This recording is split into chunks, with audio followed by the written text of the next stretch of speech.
Going live. Okay.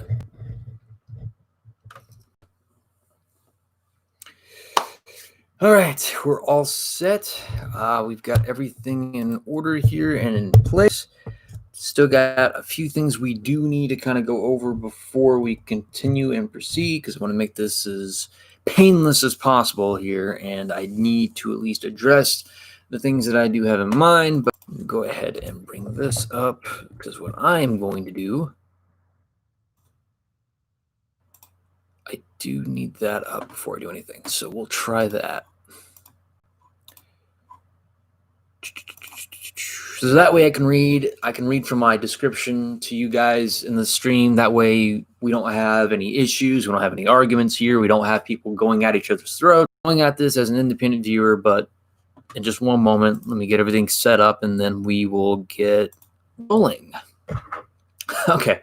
I will at least say that it was a good thing I probably didn't watch it from yesterday, because wow. I got a lot of reception back from people that I know, even my own family. I'm not going to discuss what they feel about it. I just kind of feel like this is mostly something I need to view for myself. And that being said, I need to see it for myself to be live streamed. That way I can pretty much share my instances and thoughts about this. But bear in mind, once I get this set up, it'll be a lot easier. All right. Click on that. Thank you. This is probably going to repeat itself here. One sec. Okay, cool. Okay, so it's there. I just need that. Okay. Pause. Thank you. Okay, now I can read to you guys. So this is also in the description of the live stream as well. So I want to show this and tell it to you guys, so that way you guys are informed of this, and that way you guys know. So here's what I have to say. The first only time I will live stream a Republican versus Democratic debate. Now, this is very rare for me because I don't like live streaming these things. I don't like doing this. I like to bear that in mind. This is like the first and only time I will ever do this, because political, I really do not like, I don't like talking about political stuff on my channel a lot because of the whole political, debacles that go on Twitter and such. It's a disaster. And last time I did something like that, calling out and saying that I didn't think President Trump was fit for running president, I really kind of said the wrong way. I said it the wrong way, and everyone just came flooding in. Anyway, note, I do not side with any party, as I represent myself with my loyalties align with independency away from the opposite parties. It says intendency, but it's supposed to say independency away from opposite parties. As an independent, I will observe and witness why the debate was an utter disaster. Also, a huge rule in the stream. This goes for everyone here. As a huge rule in the stream, regardless of which political allegiance you have, it would be highly appreciated to refrain from getting into arguments on this stream or be malicious due to differences. I expect you, as the viewer, to uphold and respect that for all of my streams. So regardless of whether if you're a Republican, a Democrat, or whether if you have mostly left-leaning or right-leaning views, I just ask that you refrain from getting any malicious or pretty much overzealous intent on trying to outwit someone, because this isn't really a game of cat and mouse. We're just here as observers. I just want to see what my stance is, and if anyone in the stream cannot respect that, then I highly urge you and advise you to leave, because right now, again, this is how I'm setting up, because you're in my domain right now. So I'm holding you to that you can respect and uphold that. So real quick, I'm going to look at chat. A whole day on the debate is that I didn't watch, mainly because I don't care. I don't care either, but I figured why not, because I had to figure out what's going on, because a lot of my friends actually got tackled with expressing their beliefs. So this is the reason why I'm doing this. Mainly because A, I don't care, because I'm apolitical, and B, see what I said with A. Hi, by the way. Nice to see you, by the way, Oleander. Nice to see you as well, Despair Doctor. Thank you for coming in. Christopher Cunningham, I'm just going to say I heard it was back and forth of insults and interruptions on both ends. Okay, so before we get started, I want to make sure if you guys can hear this. So I'm going to play about a few seconds of this, and then we will pick up from there. But I just want to make sure you guys can hear this. So 3, 2, 1.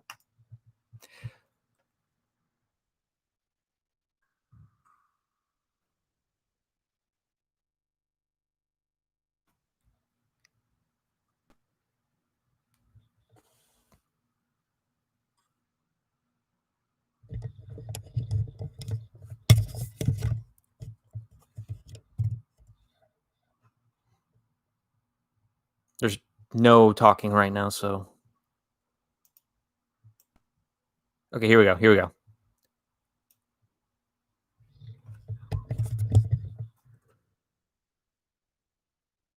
See.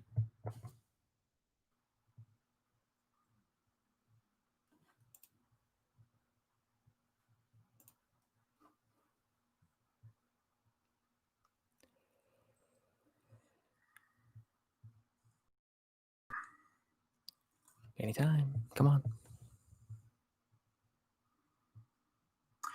Good evening from the Health Education Campus of Case Western Reserve University and the Cleveland Clinic. I'm Chris Wallace of Fox News, and I welcome you to the first of the 2020 presidential debates. All right, can you guys hear that? Can you guys hear what's going on the other end? Like, can you actually hear the video that's being played? If not, let me know in the chat. That way, if you can't hear it, I'll use it on the mobile device. If you can hear it, just let me know and we can proceed. I just want to make sure.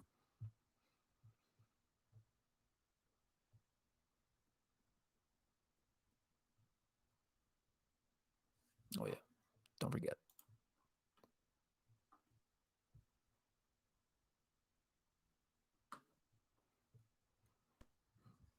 I feel alive again. Yeah. Wow. Okay, you can hear. So basically, everyone in chat can hear. All right, so we are going to continue. We're at 3 minutes and 43 seconds only because we skipped ahead because there was no talking going on. Let's just see what goes on here.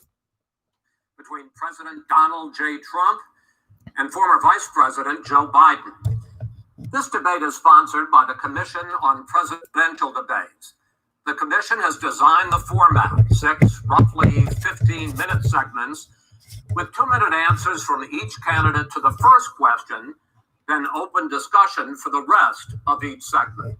Both campaigns have agreed to these rules. For the record, I decided the topics and the questions in each topic.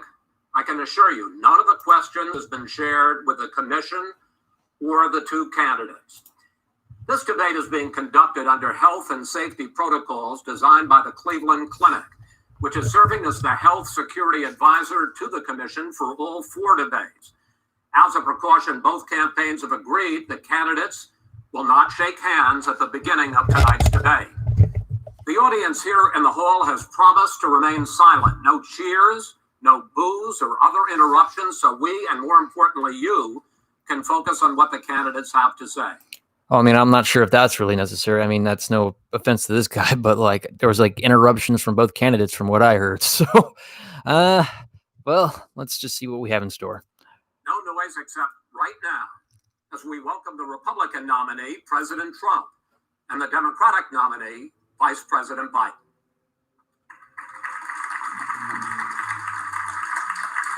And of course, there's going to be an ad playing. Shit. Fuck off with your stupid ads.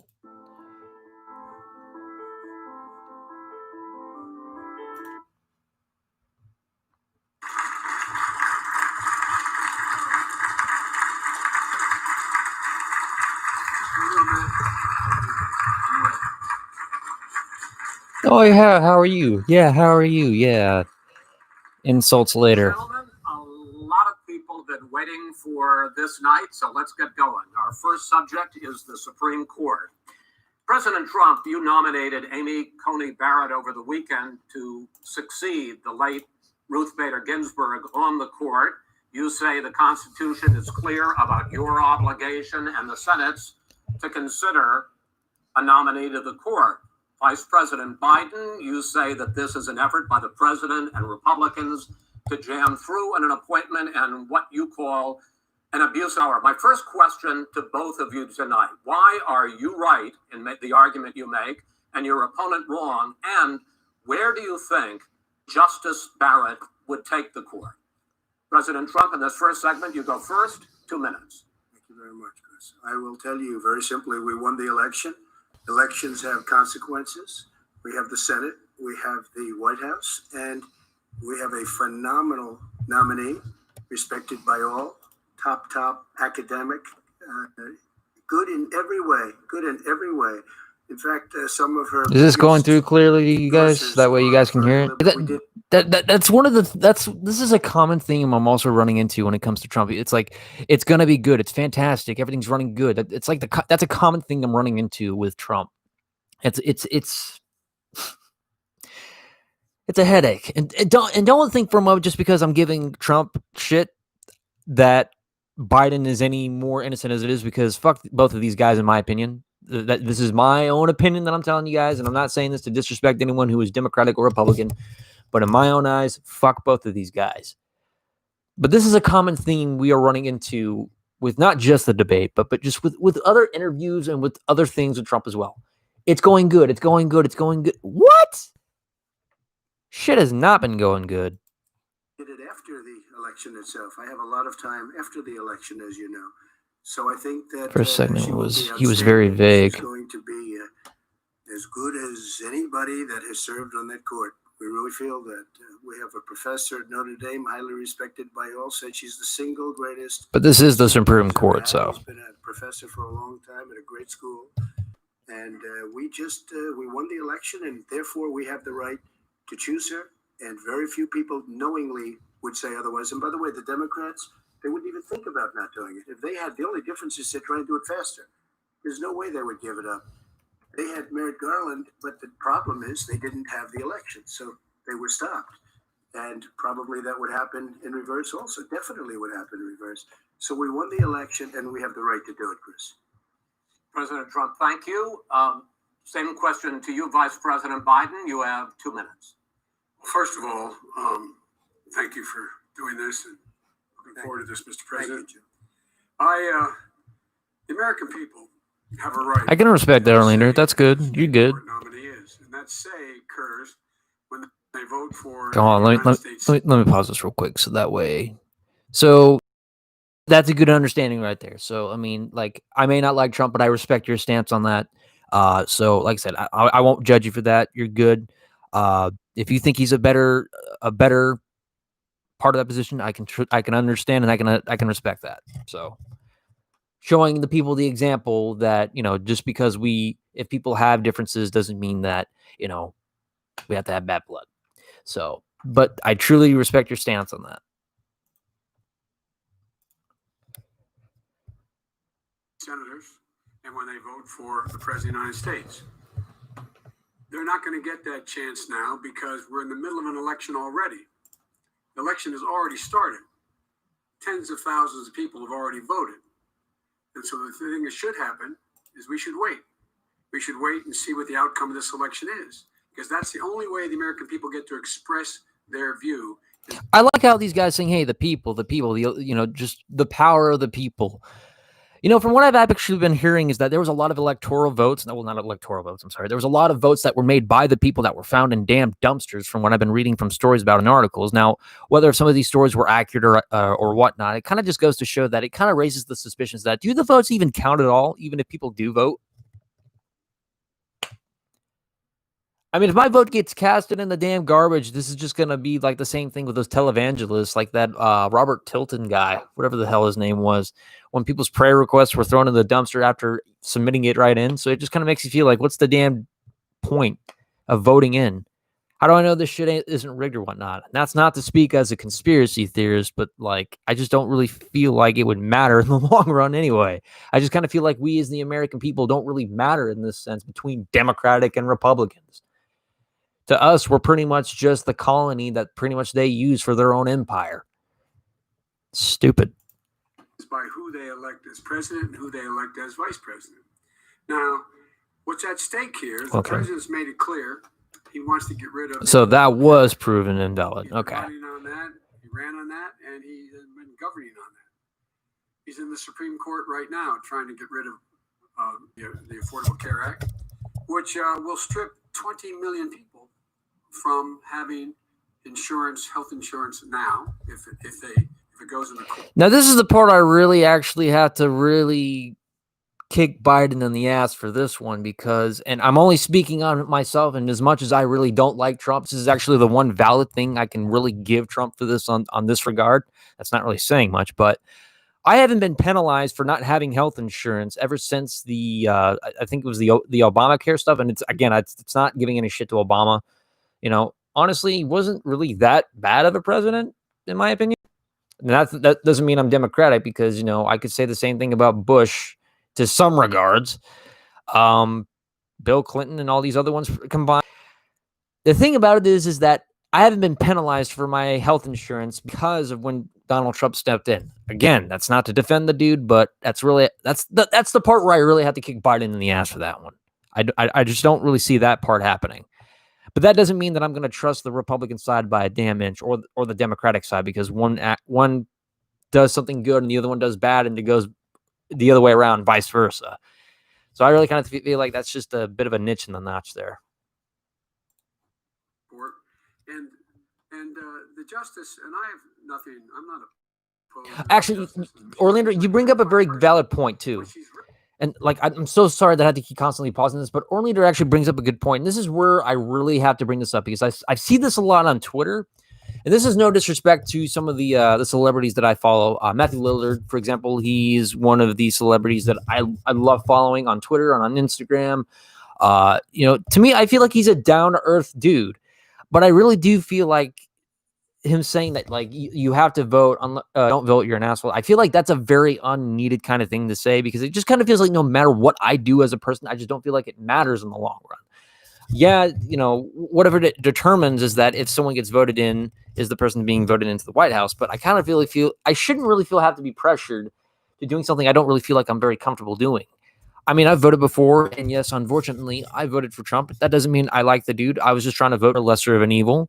Unfortunately, I just don't feel like it's being run the best way as it is. Now, granted, there are some good things that came out of him being voted, but that doesn't mean that I support the dude. Because again, just because, you know, and I'm not saying this, I'm not using the equivalency to equivalate him to like evil, but I'm just saying this as a general statement. Like, even evil would have standards. And again, between the lesser of two evils, Trump was the lesser evil than Hillary Clinton. So, so don't think that I support President Trump based upon that. But yes, Orlando does bring up a very valid point. If you're not a villain or a child, you don't have to vote, even if your opinion doesn't matter. But again, Orlando actually does bring up a very good point. Written before she went on the bench, which is her right, that she thinks that the Affordable Care Act is not constitutional. The other thing is on the court, and if it's struck down, what happens? Women's rights are fundamentally changed. Once again, a woman could be held pay more money because she has a pre-existing condition of pregnancy. They were able to charge a woman more for the same exact procedure a man gets, and that ended. I also kind of find it funny that he keeps having to like stop and kind of remind himself, okay, this is what I'm supposed to say, and not say this. Like, a man, a woman. Like, he keeps going back and forth, which is just damn weird. When we in fact passed the Affordable Care Act, and there's 100 million people who have pre-existing conditions, and they'll be taken away as well. Those pre-existing conditions, the insurance companies are going to love this. And so it's just not appropriate to do this before this election. If he wins the election and the Senate is Democrat or Republican, then he goes forward. If not, we should wait until February. There aren't 100 million people with pre-existing conditions. As far as the say is concerned, the people already had their say. Okay, Justice Ginsburg said very powerfully, very strongly, at some point, 10 years ago or so, she said a president and the Senate is elected for a period of time, but a president's elected for 4 years. We're not elected for 3 years. I'm not elected for 3 years. So we have the Senate, we have a president. He's elected to the next during election. that period of time, we have an opening. I'm not elected for 3 years. I'm elected for 4 years. The and the 100 election's already million started. people, Joe, the 100 million people is totally wrong. I don't know where you got that number. The bigger problem that you have is that you're going to extinguish 180 million people with their private health care that they're very That's happy simply with. not true. Well, you're simply knows going that. to socialists. But- You're going to Here we go. We're now into, gentlemen, we're now into open discussion. Open discussion. Open discussion. Yes, I agree. Go ahead, Vice President. Number one, he knows that what I proposed. What I proposed is that we expand Obamacare and we increase it. We do not. Oh, fuck that. Okay, and again, as much as I say fuck both sides, that is no, just fucking no. Especially no on fucking Biden's end. Fuck no. I should not have to be fucking penalized for something that I can't afford, which is stupid. That's like that's forcing you to actually have healthcare, and if you can't afford healthcare, you get penalized for it. It means you have to pay for it, like pay for something you can't afford. You get penalized. You have to pay the penalty for something you can't afford. Fuck that. Nothing against Obama personally, because honestly, he wasn't really that bad of a president, in my opinion. That doesn't mean I'm Democratic or Republican. Can't stress that enough. But fuck the Obama Act. Fuck that. I should not have to pay the penalty for something that I cannot fucking afford. This election is like having to choose between voting for Andrew Ryan or Sophia. Oh my gosh. But again, this is the part where I have to kick Biden in the ass again. Again, I should not have to pay for something that I cannot afford. The Obama Act is basically what kind of got me, the person, like part of the people in that process to begin with, for paying a high premium for something, again, I couldn't afford. And that affected me on my taxes in the very end. So fuck that. And one of the big debates we had with 23 of my colleagues trying to win the nomination that I won were saying that Biden wanted to allow people to have private insurance still. They can. They do. They will under my proposal. It's not what you've said, But and it's not what that your party has said. That is simply Your party a lie. doesn't say it. Your party That is wants to simple. go Then they both interrupt each other. It's fucking weird. to socialist My medicine party is and me. socialist Right healthcare. now, I am And the they're going to Democratic dominate Party. you, Joe. You know that. I am the Democratic Party right now. The platform of the Not according Democratic to Party Harris. is what I, in fact, approved of. What I approved of. Now, here's the deal.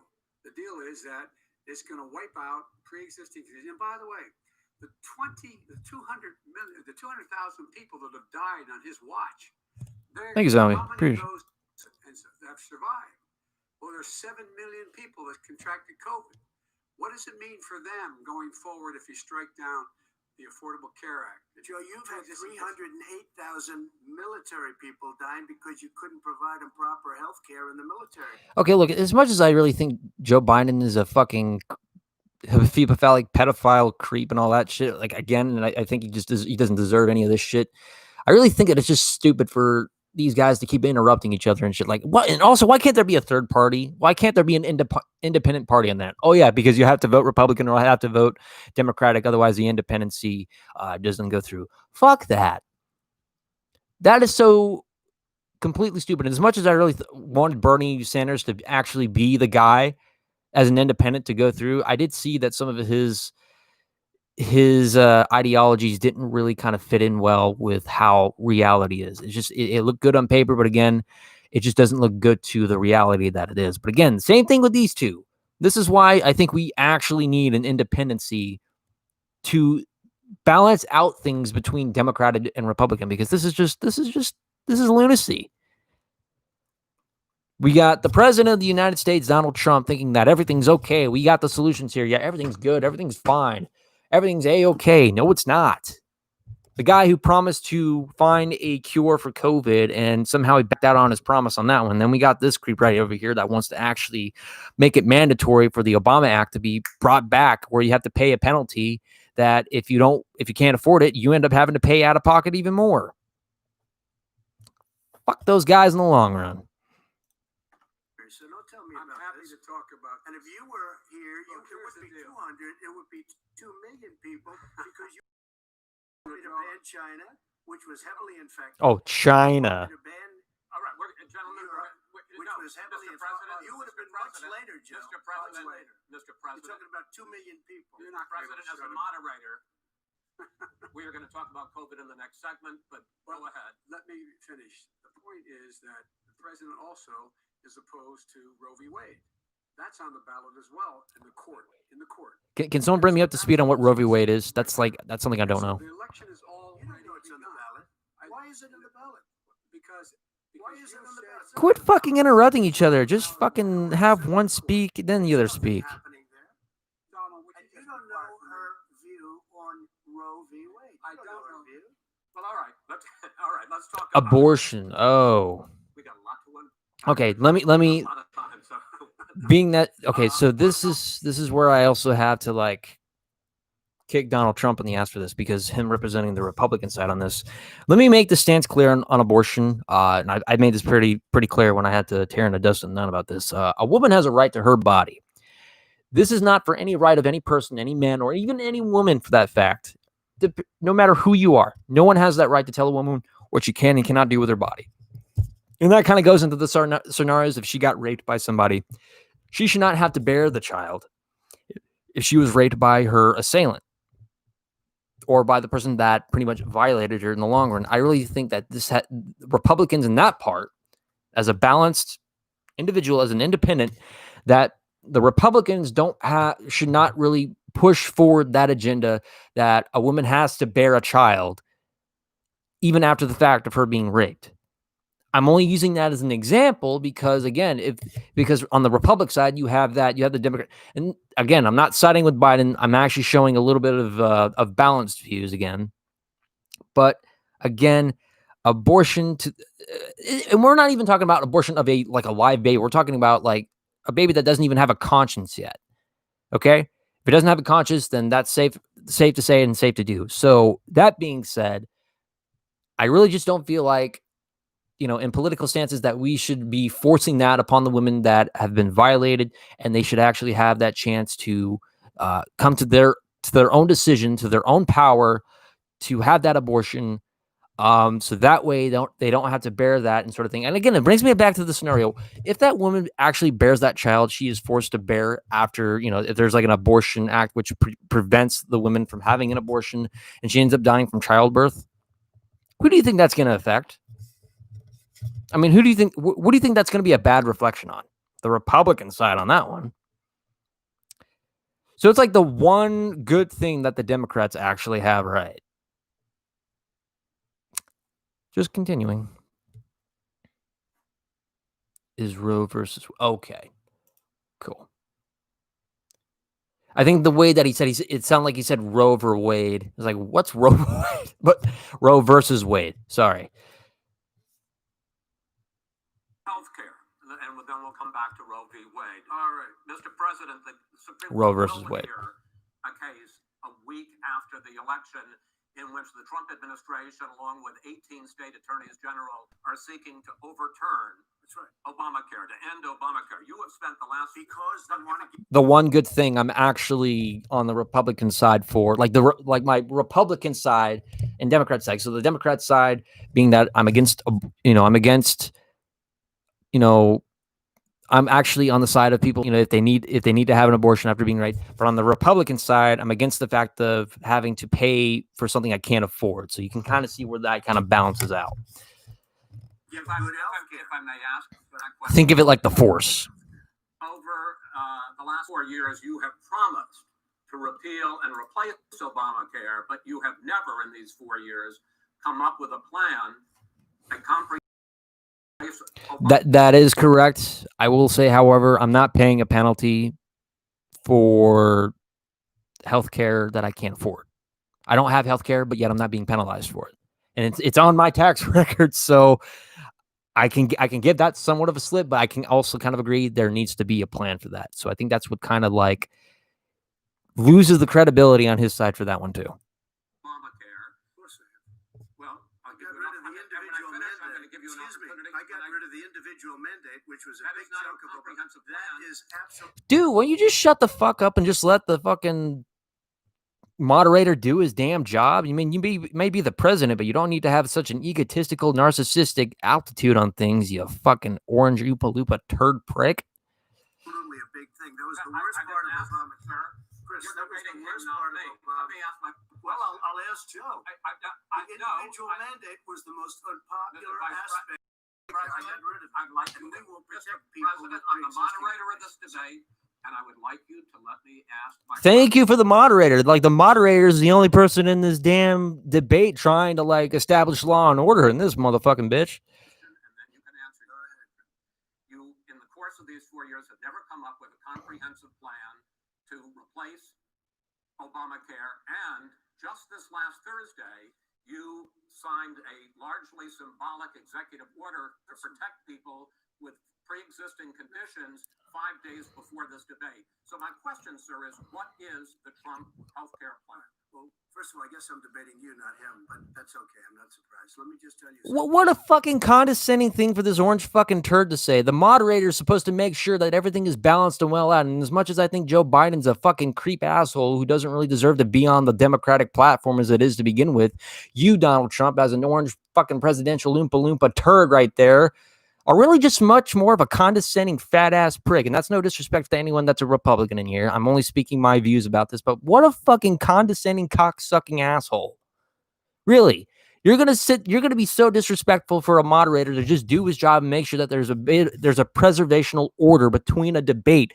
The guy just trying to do his job. Just because you are the president of the United States does not mean that you are so self-entitled that your word is above everybody else's, you condescending cocksucking turd. My gosh, you were just as twisted and condescending and just as shady as Hillary fucking Clinton. Gosh, I mean, I would rather go back to George W. fucking Bush because at least in my point of view, that he seems like he knows a little bit more about what he's doing than what you're fucking doing. I know some people may not like George W. fucking Bush. I'm just saying that I would rather go back to that, with minus the fact that we went to war with Afghanistan and Iraq, but like minus that. I would rather go back to him being a fucking president than dealing with you or Biden. Because holy fucking hell, you bring shame to presidency. Every single president before you would be rolling over in their graves. And yes, I am saying that dead on serious. there's nothing symbolic.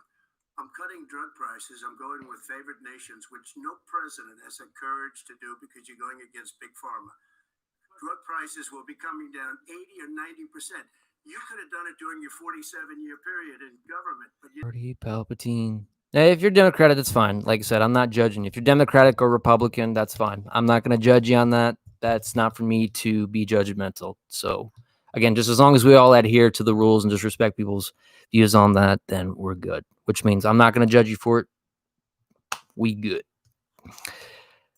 All right. All of the things that we've done, insulin. I give you an example. Insulin. It was destroying families, destroying people because I'm getting it for so cheap. It's like water. You want to know the truth. So cheap. Take a look at all of the drugs that what we're doing, prescription drug prices. We're going to allow our governors now to go to other countries to buy drugs because they pay just a tiny fraction. As I say, this is open discussion. No, Let me but ask this you is about, big, you'll this be is happy, big stuff. sir. You'll be happy. I'm about to pick up on one of your points to ask the vice president, which is he points out that you would like to add a public option to Obamacare. Yes. Okay, not to throw my personal beliefs as a Christian here, but let me kind of like just at least say this.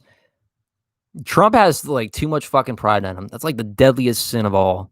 He's got too much fucking pride. And that's the most dangerous thing to have. I'm not saying that he's an evil man, but I'm just saying like too much of that pride could destroy you. Just saying. He makes, and other Republicans make, is that is going to end private insurance.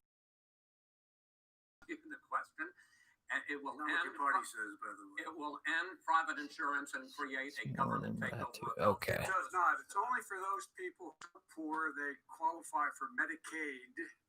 They can get that free in most. Poor.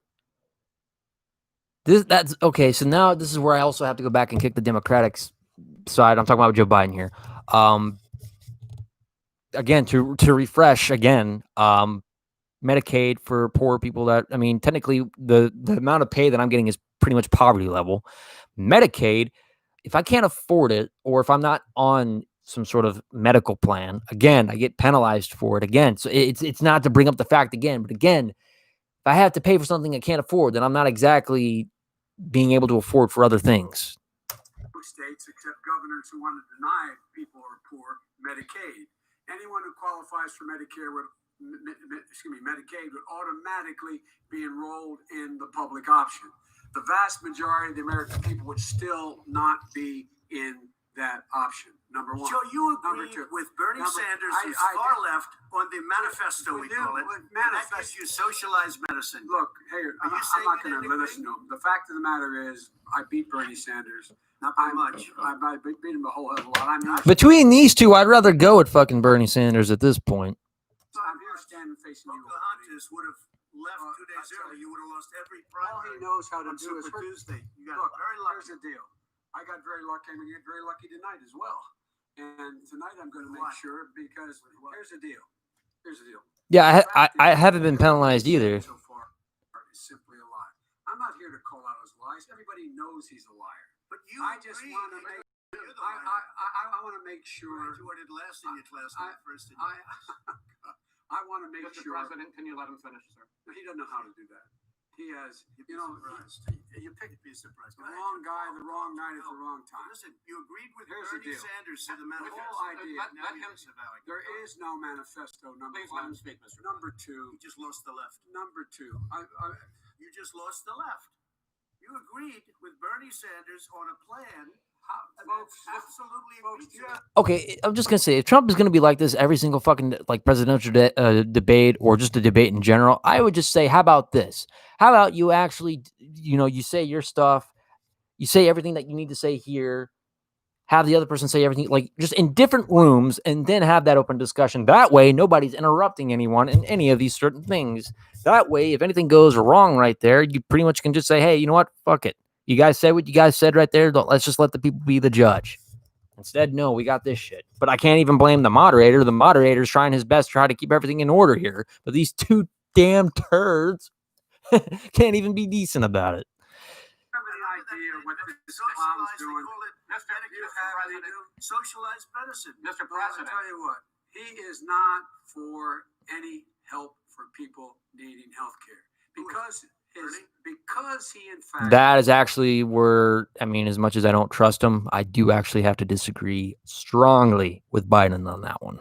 already has cost 10 million people their health care that they had from their employers because of his recession. Bullshit. The Obamacare did far worse than that. And again, that's not to jab at the left there, but I was one of those people that were affected by the Obamacare. Sorry, but that's the cold truth. Number one. Number two, there are 20 million people getting health care through Obamacare now that he wants to take it away. He won't ever look you in the eye and say that's what he wants to do. Take it away. No, I want to give Number you better three. health care at a much lower price But, because and by the way, he Obamacare is doesn't know how to do already that. fixed it. He has never I've offered already a fixed plan. it to an extent. He has Obamacare- never done a To an extent, that doesn't really kind of help the cause right there, Trump. I mean, yeah, I don't have to pay the penalty for that. Good, and I can actually applaud you for that. But where's the better solution to it too? Where was that full extension? I mean, you had technically, yeah, you had a little bit more than 4 years, by the way. Where is that better idea, by the way? I haven't seen it. You might know, but probably don't. gentlemen, you realize if you're both speaking. I'm voting for Al Bundy. Al Bundy for fucking president. It's no good. We made it better. And I had a choice And to make. the moderator. We could do that Took too. away the individual mandate. We guaranteed pre-existing conditions, but took away the individual mandate. Listen, this is the way it is. And that destroyed, that they shouldn't even call it Obamacare. Then I had a choice to make. Do I let my people run it really well or badly? If I run it badly, they'll probably blame him, but they'll blame people. Okay? I said, you got to run it so well. That's what he's And I known for. just had a meeting with them. They said the problem is That's okay. That's another comment. I just had a meeting with them. That's a common thing I hear from him when it comes to a press conference, a debate, an interview. I just had a meeting with him. Everything's going great. Everything's good. The numbers are going up. But yet shit is just still fucking chaotic as usual. Things aren't fixed. And I'm not gonna turn to the media and saying that the coronavirus cases are rising. I don't believe everything that you read on the media, by the way. I just feel like at this point that we're just living in a constant state of fear. We really shouldn't be living in fear, especially at times like this on a presidential debate. So I just wanted to kind of bring that up. No matter how well you run Obamacare, it's a disaster. It's too expensive. I should have gotten myself a shot glass full of Scotch whiskey, and every time he says it's a disaster, take a fucking drink. Premiums are too high.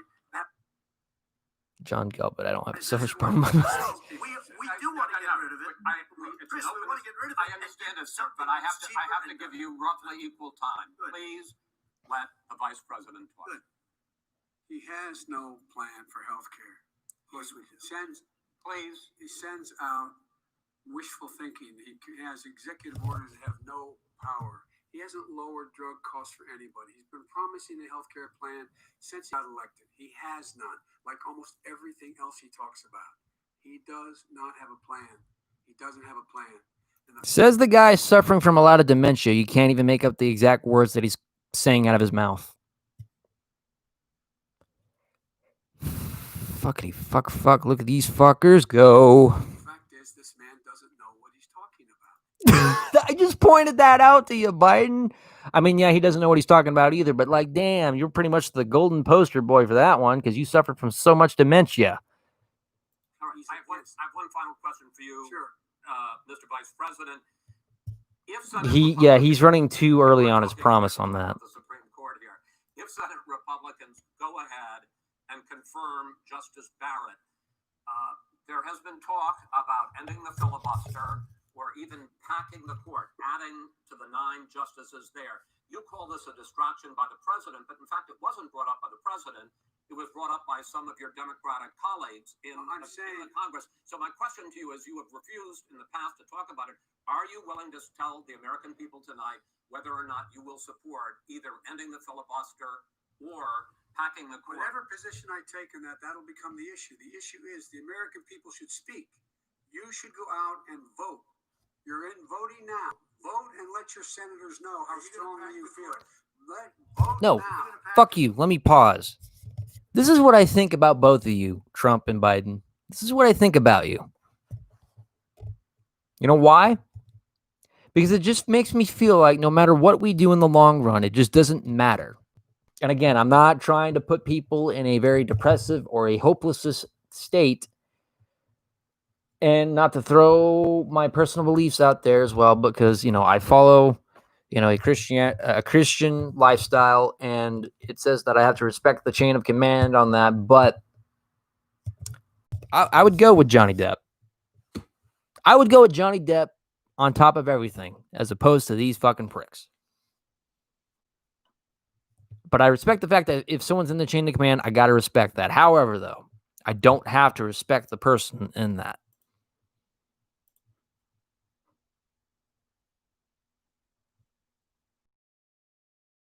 People know you're senators. I'm not going to answer the question. Why would you answer that because question? the question is, radical left. Will you shut up, man? Listen, who is on your list? The one fucking bright thing that Joe Biden says, the one bright fucking thing. Will you shut up?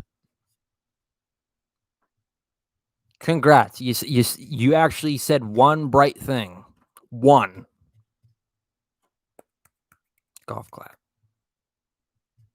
Do not think by a long shot or by any means does that mean I respect you. Because you suck. Who's on your list? Gentlemen, I think this we've is ended so this. unprecedented. We have ended this segment. We're going to move on to the second segment. Productive segment, wasn't it?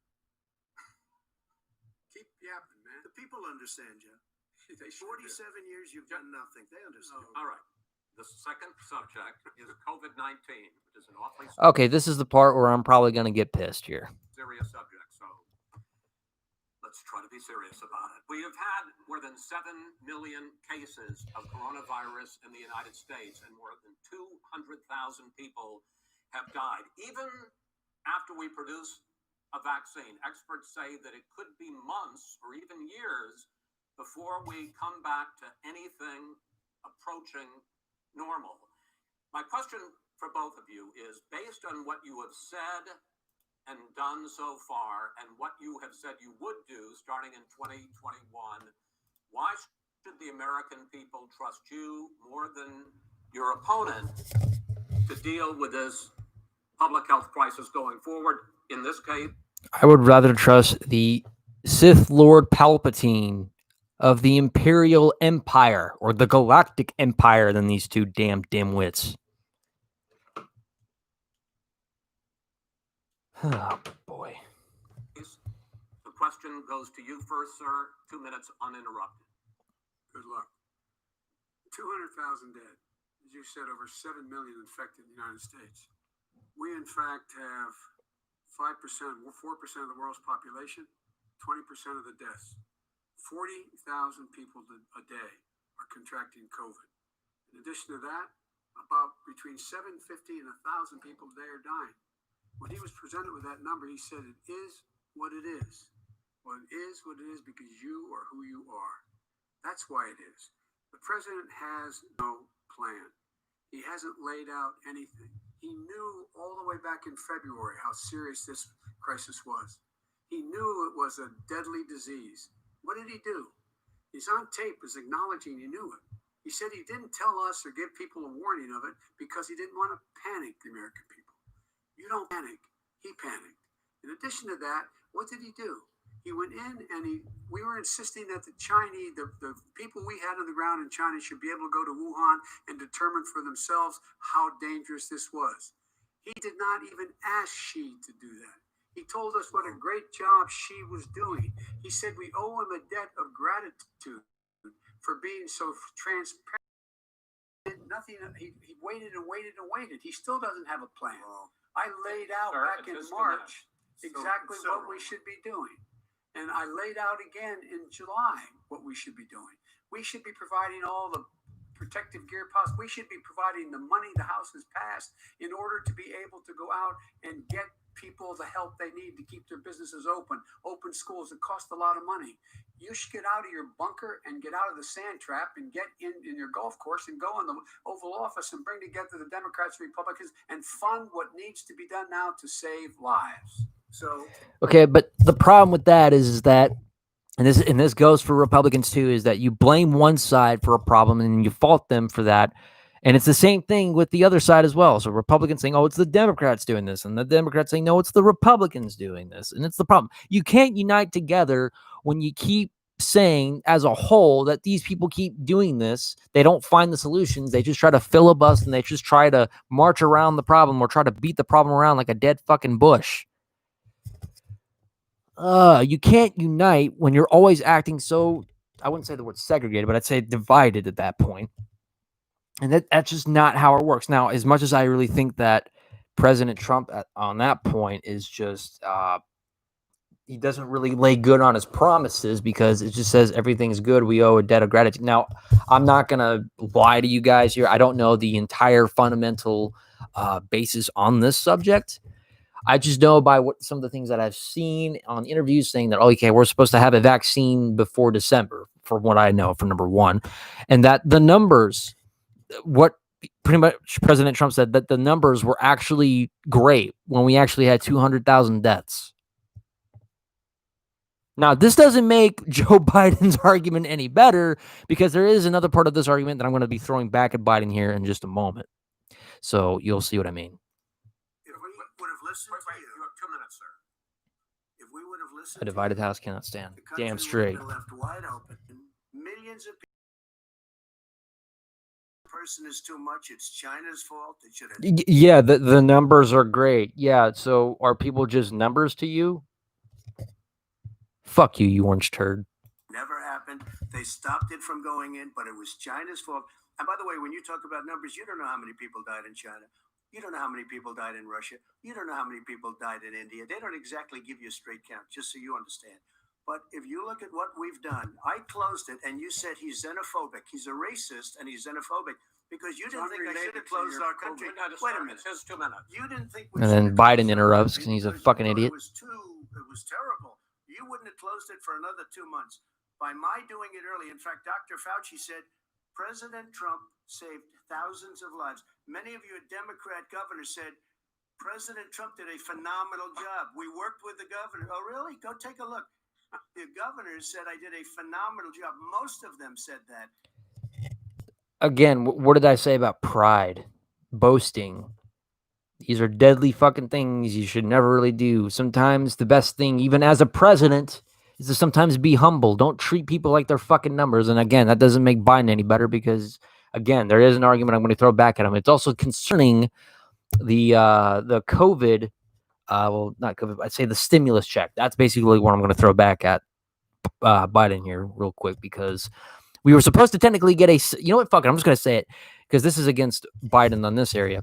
We were supposed to get a second stimulus check, and apparently we're not getting it because on this side, Democrats thought that we shouldn't be going that. And this is the part where I kind of get pissed off at, what was her name? Jackie Rosen?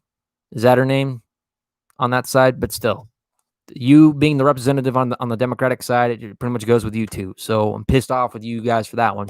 And I sure as hell better not pay about $1,200 back on taxes because of a COVID thing. Because number one, I didn't ask for a COVID thing. Now, as much as I really like the fact that I actually got $1,200 during a crisis, and I get it, I've never been a person that ever asked for handouts because I've worked hard for my money.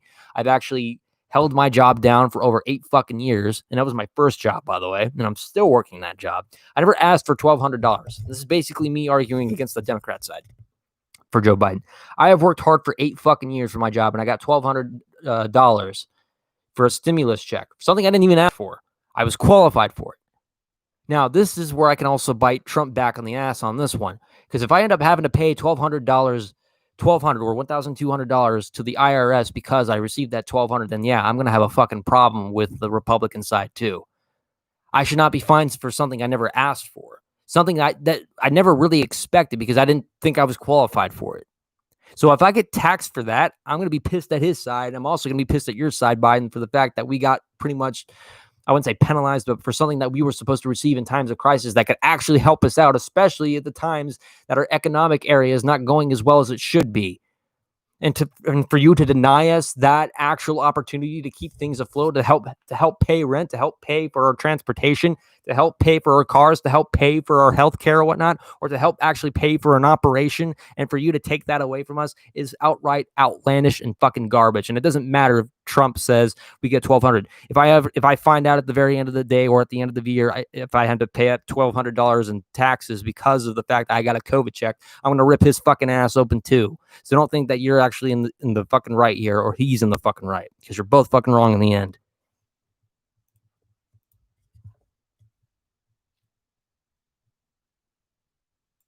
In fact, people that would not be necessarily on my side, Trump did a phenomenal job. We did. Boasting. We got the masks. We made the ventilators. You wouldn't have made ventilators. And now we're weeks away from a vaccine. We're doing therapeutics already. Fewer people. Weeks away. Okay, well, maybe in some regards that's better, but like I heard, like by December we were supposed to get it, but I guess we're weeks away. So precisely how many weeks away are we? People are dying when they get sick. Far fewer people are dying. We've done a great job. The only thing I haven't done a good job, and that's because of the fake news. No matter what you say to them, they give you bad press on it. It's just fake news. They give you good press. They give me bad. Okay, this doesn't go for all reporters, but I understand that, you know, it is good to actually have a distrust for media because the media can very highly exaggerate a lot of shit. But this doesn't go for every single interviewer out there, and he pretty much says this to almost every interviewer that there's just part of bad news. Don't fucking believe everything he says too. And that's the same thing with Biden. Don't ever believe everything Biden would say too. It's the same typical bullshit that you hear every politician say. It's bad news. It's fake news. Ugh. Bad press, because that's the way it is, unfortunately. But let me just tell you something. I don't care. I've gotten used to it. But I'll tell you, Joe, you could never have done the job that we did. I can give you that pointer there You could have never done that job. for Logan. I know how to do the job. I know how to get the job. Well, you didn't do very well in swine flu. H1N1, you were a disaster. Your own chief of staff. Take a drink. 14,000 people died, not 200,000. And this is also where I have to where was Trump in the whole political stance when the swine flu thing came in? I mean, he said long ago that he was going to try to run for president, and he's president now. But like, what about the other times that he could have ran? I don't know. Where were you during the swine flu?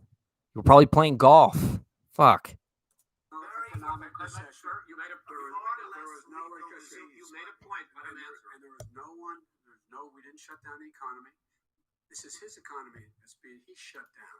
The reason it's shut down is because, look, you folks at home, how many of you get up this morning and had an empty chair at the kitchen table because someone died of COVID? How many of you Don't go playing on my heartstrings, okay? And to answer your question, and I'm not saying this because that's something to boast about, but no one that I have known, and I'm just saying this, no one that I have personally known has died from COVID. Again, that's not to take away from anyone in here whose lives may have been affected by that. If you have someone that you loved or someone that you care about very much that has died from COVID or has been severely affected by COVID, then my heart's out to you. Now, back to Biden. Don't go pulling on my heartstrings on that, because no one that I've known has died from COVID.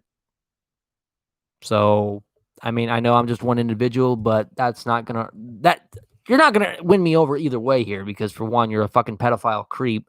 Number two, you don't have the capacity to throw the knowledge out there. And I just wish there was a third party involved in this, not just Trump. Ugh. were in a situation where you lost your mom or dad, and you couldn't even speak to them, you had a nurse holding a phone up so you could, in fact, say goodbye. You would have lost far How more many people. people? Far That is- more people. And You would have been And by the way, much later. your own his own CDC director says we could lose as many as another 200,000 people between now and the end of the year. And he held up. He said, if we just wear a mask, we can save half those numbers. Just a mask. And by the way, in terms of the whole notion of a vaccine, we're for a vaccine, but I don't trust him at all. Nor do you. I know you don't. What we trust is a scientist. You don't We trust Dr. Johnson Fauci. & Johnson, Pfizer? And Okay, by the way, gentlemen, let me move on to questions about the future, because you both have touched on two of the questions I'm going to ask. Focusing on the future first, President Trump, you have repeatedly either contradicted or been at odds with some of your government's own top scientists. The week before last, the head of the Centers for Disease Control, Dr. Redfield, said it would be summer before the vaccine would become generally available to the public. So wait, summer? I thought he said December. That's what I heard. That he was confused and mistaken. Those were your two words. But Dr. Slawi, the head of your Operation Warp Speed, has said exactly the same thing. Are they both wrong? Well, I've spoken to the companies, and we can have it a lot sooner. It's a very political thing, because people like this would rather make it political than save lives. It is a very... So let me make this clear. So in summer, we're in fall now, but I heard December. Okay, maybe I'm jumping the gun on this, and I'm not.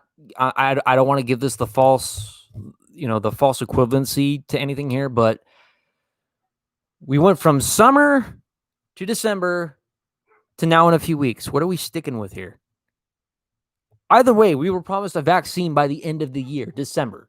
So anything past the 31st, in my own eyes, if there's not a vaccine before the 31st of December, is a effing lie. So anything past December, the 31st of December, past that, is a fucking lie. Political thing. I've spoken to Pfizer. I've spoken to all of the people that you have to speak to. We have great Moderna, Johnson & Johnson, and others. Warp Speed, Dr. I disagree with him. Yeah, no, I disagree with both of them. And he didn't say that. He said it could be there, but it could also be much sooner. I had him in my office 2 days ago. He talked about the summer, sir, before it's generally available. Just He like said Dr. it's a Redfield. possibility that we'll have the answer before November 1st. It could also be after. What you said December. Now you're saying it's November.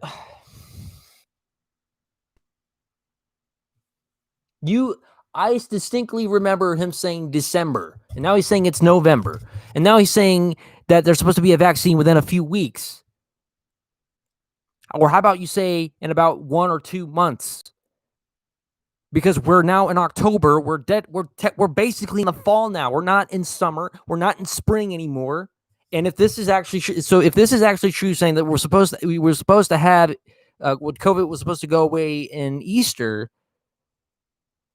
And also, I'm also getting people telling me that it's supposed to, like you said, it was supposed to be before April 21st. So I don't understand where this is all fitting into, because it's supposed to be before December. No, it's actually supposed to be a little bit in November or before November or just in a few weeks. Now, April 2021.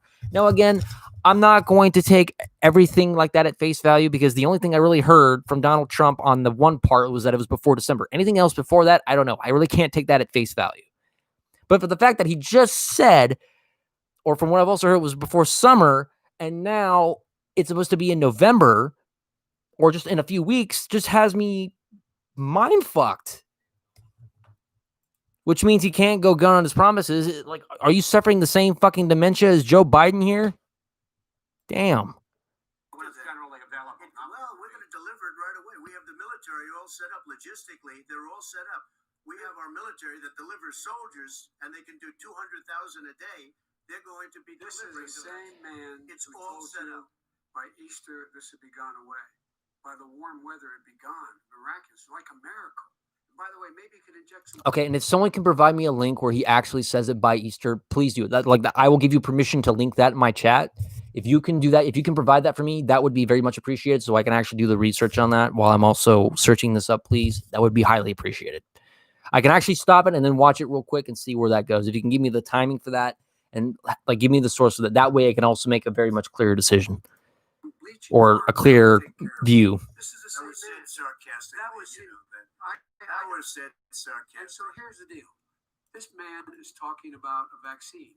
Every is talking about maybe having a vaccine done by the end of the year. But the distribution of that vaccine will not occur until sometime beginning or the middle of next year to get it out, if we get the vaccine. And pray God we will. Pray God we will. Mr. Vice President, I want to pick up You'll have the vaccine I want to pick up on this question, though. You say the public can trust the scientists, but they can't trust President Trump. In fact, you said that again tonight. Your running mate, Senator Harris, goes further, saying the public health experts, quote, will be muzzled, will be suppressed. Given the fact that polls already show that people are concerned about the vaccine and are reluctant to take it, are you and your running mate, Senator Harris, contributing to that fear? No more than the question you just asked him. You pointed out. He puts pressure and disagrees with his own scientists. But you're saying you can't, Senator Harris is saying you can't trust the scientists. Well, no, you can trust the scientists. She didn't say that. You can't trust. She said the public health experts, quote, will be muzzled, will be suppressed. Well, that's what he's going to try to do. But there's millions of scientists, there's thousands of scientists out there, like here at this great hospital, that don't work for him. Their job doesn't depend on him. That's not. They're the people. And by the way, to the scientists that are in charge. By the way, they will have the vaccine very soon. Do you believe? Very soon. So Trump, I'm gonna hold you to that, because by very soon. So again, I'm just gonna go by the 31st of December. If you cannot provide the vaccine by the 31st, if you cannot provide it before the 31st or during the 31st, then there is nothing that will ever make me think that you would be ever give you any credentials or any credibility as not only a president, but as a businessman ever again. Also, by the again, if someone can provide me that link where he actually says like the vaccine would be ready by Easter, please do that, please. So that way I can give more of a fair judgment on that. For a moment, what he's telling you, in light of all the lies he's told you about the whole issue relating to COVID, he still hasn't even acknowledged that he knew this was happening, knew how dangerous it was going to be back in February, and he didn't even tell you. He's on record as saying it. He panicked, or he just looked at the stock market. One of the two, because guess what? A lot of people died, and a lot more are going to die unless he gets a lot smarter, a lot quicker. So, Mr. President? Did you use the word smart? So you said you went to Delaware State, but you forgot the name of college. You didn't go to Delaware State. You graduated either the lowest or almost the lowest in your class. Don't ever use the word smart with me. Don't ever use that word. Oh, give me a break. Because you know what? There's nothing smart about you, Joe. This is the battle of pride here. I'm not surprised. 7 years you've done nothing. Let's have this debate. And if you would have had, let me just tell you something, Joe. No, if you would have had the charge of what I was put through, I had to close the greatest economy in the history of our country. Anyway, now it's being built again. Happy October. In the next segment, sir. In about a few hours, it will be the 1st of October. When it comes to how the virus has been handled so far, the two of you have taken very different approaches, and this is going to affect how the virus is handled going forward by whichever of you ends up becoming the next president. I want to quickly go through several of those. Reopenings. Vice President Biden, you have been much more reluctant than President Trump about reopening the economy and schools. Why, sir? Because he doesn't have a plan. If I were running, I know what the plan is. You've got to provide these businesses the ability to have the money to be able to reopen with the PPE as well as with the sanitation they need. You have to provide them Nancy plastic. Pelosi. Well, he's Okay, sorry. I take that back. So it wasn't Jackie Rosen. It was Nancy Pelosi. I feel like a fucking idiot right now. So you can give me shit about that. It wasn't Jackie Rosen. I'm sorry. It was Nancy Pelosi. Nancy Pelosi. So that's my fault. I was angry with the fact like Nancy Pelosi on the Democratic side was trying to withhold the next COVID check along with the Democratic Party. Again, not giving crap to people who support the Democratic Party. But that was my issue with the COVID situation with that. So it was Nancy Pelosi, not Jackie Rosen. I'm sorry, because Jackie Rosen is one of the representatives out here from Nevada, in the state of Nevada, in the city of Las Vegas. So I meant to say Nancy Pelosi. Sorry. The fact that I actually just remembered it was Nancy Pelosi, it was just like, but we're on the right track now. So my bad. Tell it to Nancy you know, Pelosi. and Schumer, by the Brian way, Schumer. Nancy Pelosi and Schumer, they have a plan. He won't even meet with them. The Republicans won't. They do not have a plan, Biden. What was their plan? To withhold the $1,200 again from the people that actually need it? Where are the people in poverty that need that shit? And again, that's not to say that President Trump is doing anything better, but where are the fucking people in poverty? Yeah, Trump got rid of taxes, all right, but that was the taxes for the 1%, for the rich. And the people in poverty, they're not pretty much back on, their feet to work again. They're back to square one, being homeless and shit. But again, this kind of goes back to to your side, by the way, Biden. Where's the fucking COVID? Where's the second COVID for other people? There's other people that can qualify for it. If you're a parent, you basically get an addition. But what about the other people that really need it? They don't matter?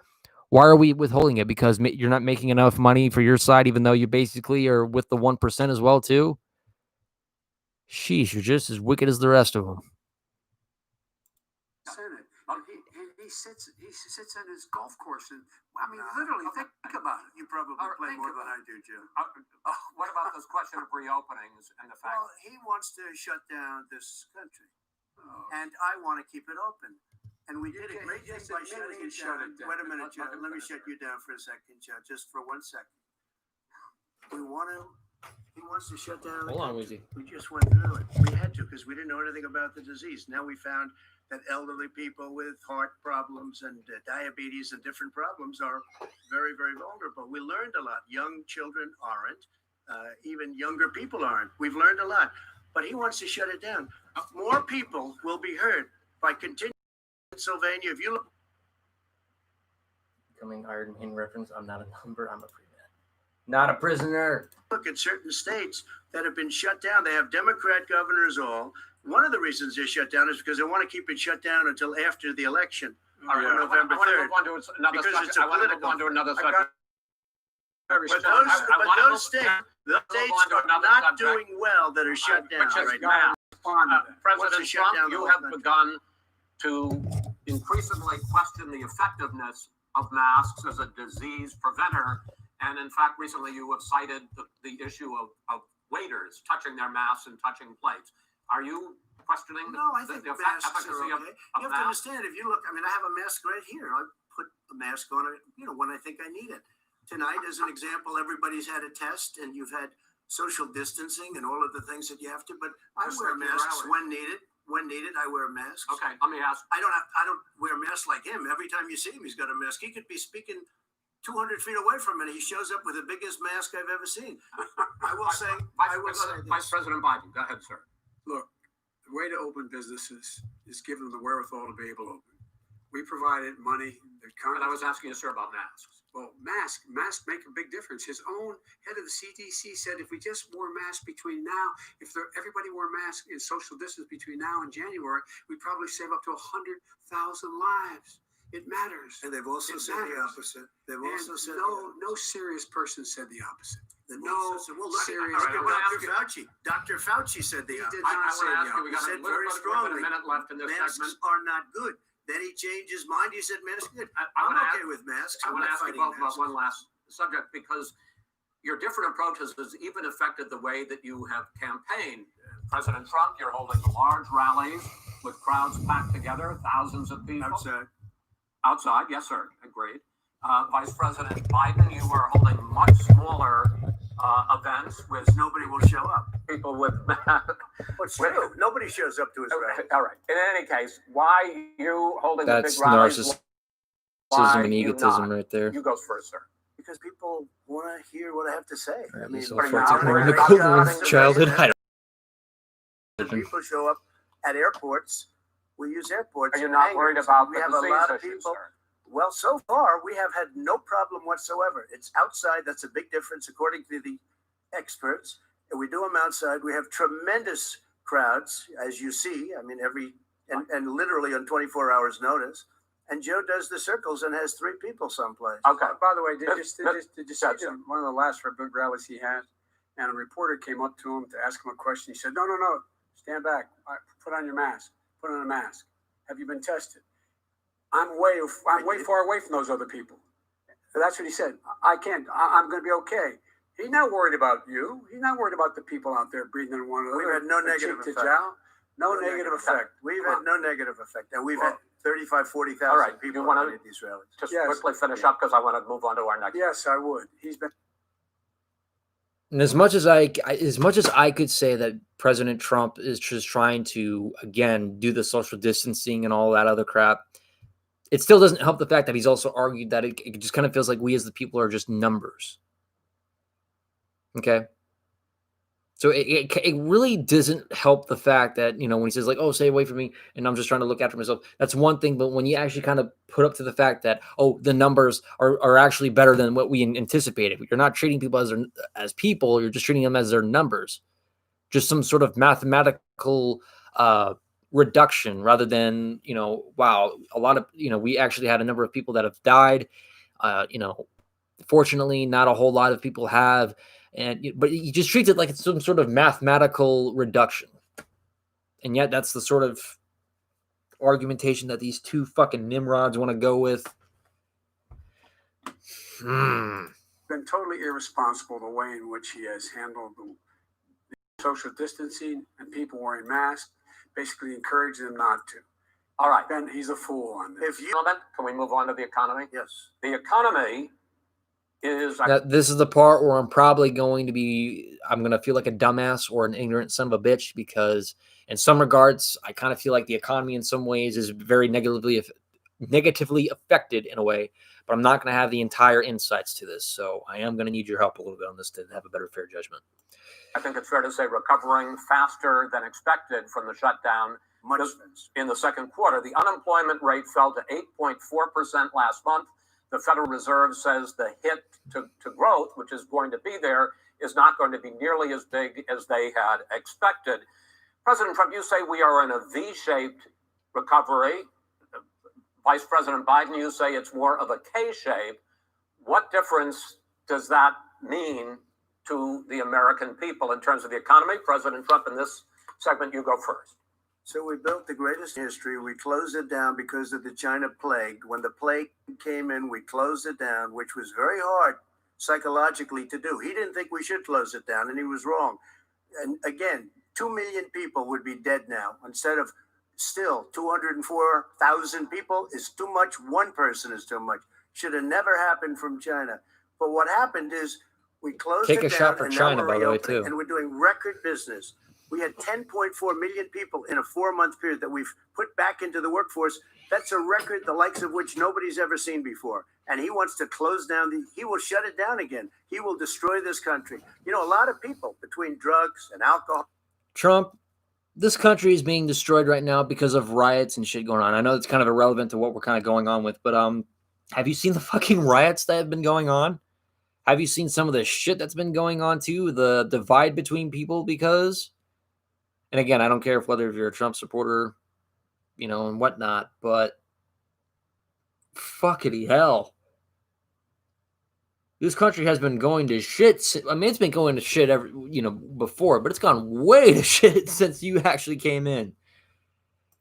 All and depression. When you start shutting it down, you take a look at what's happening in some of your Democrat-run states where they have these tough shutdowns.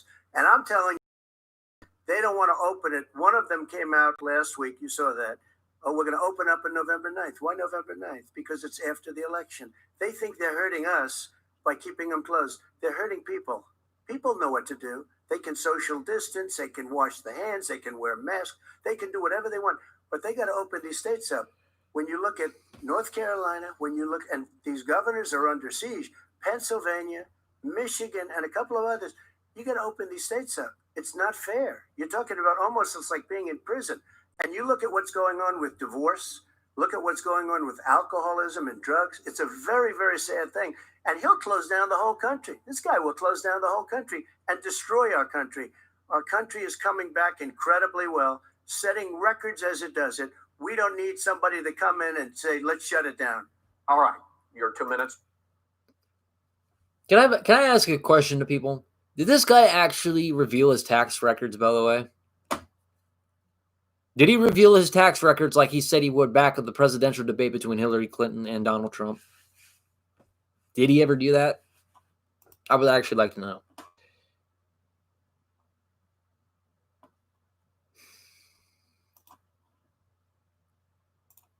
Sir, we're now moved to you.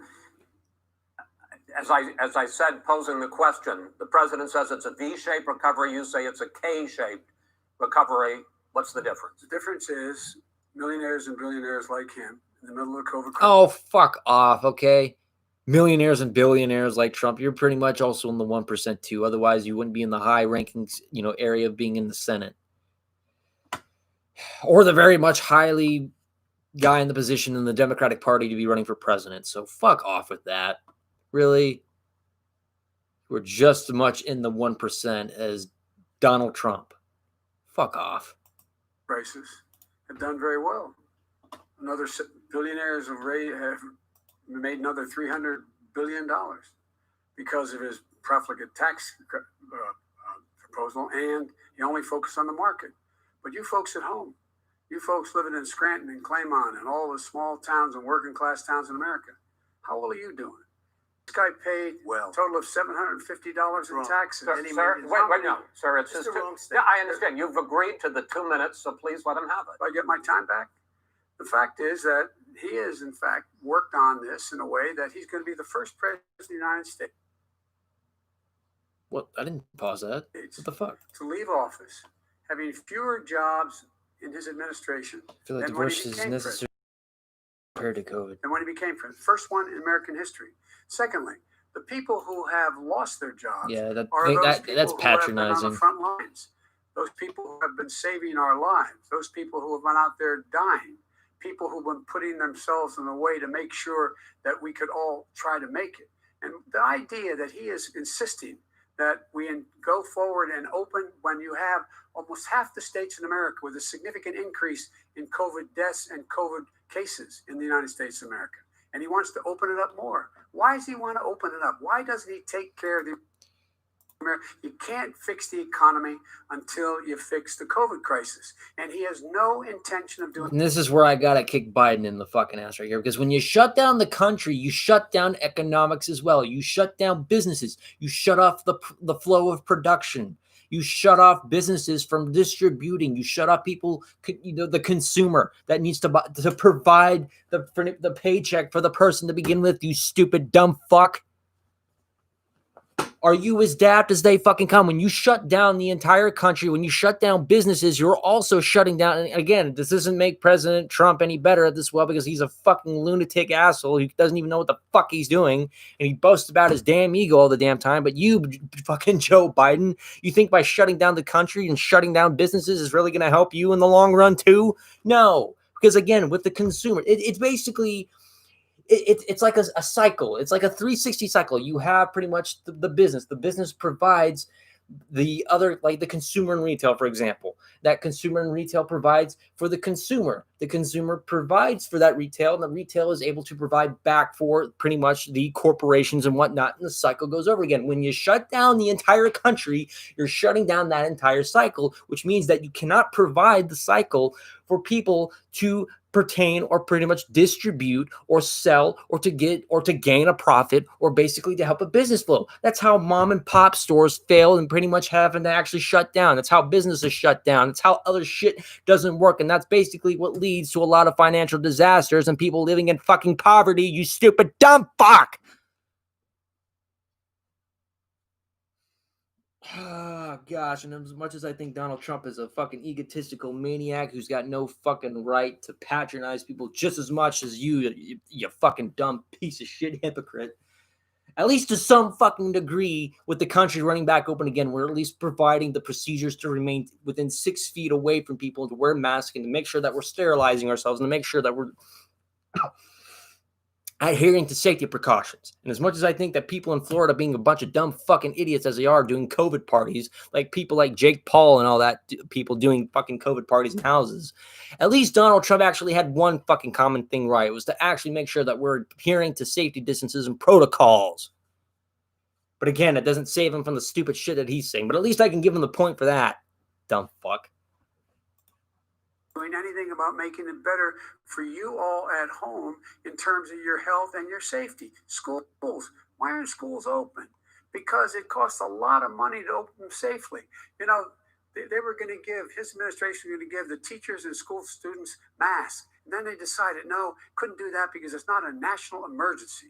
Not a national emergency. They've done nothing to help small businesses. Nothing. They're closing. 1 in 6 is now gone. He ought to get on the job and take care of the needs of the American people so we can open safely. All right, your time is up, sir. Well, we are going to get to I have to respond to that. Well, you both have 2 minutes, sir. Excuse me, he made a statement.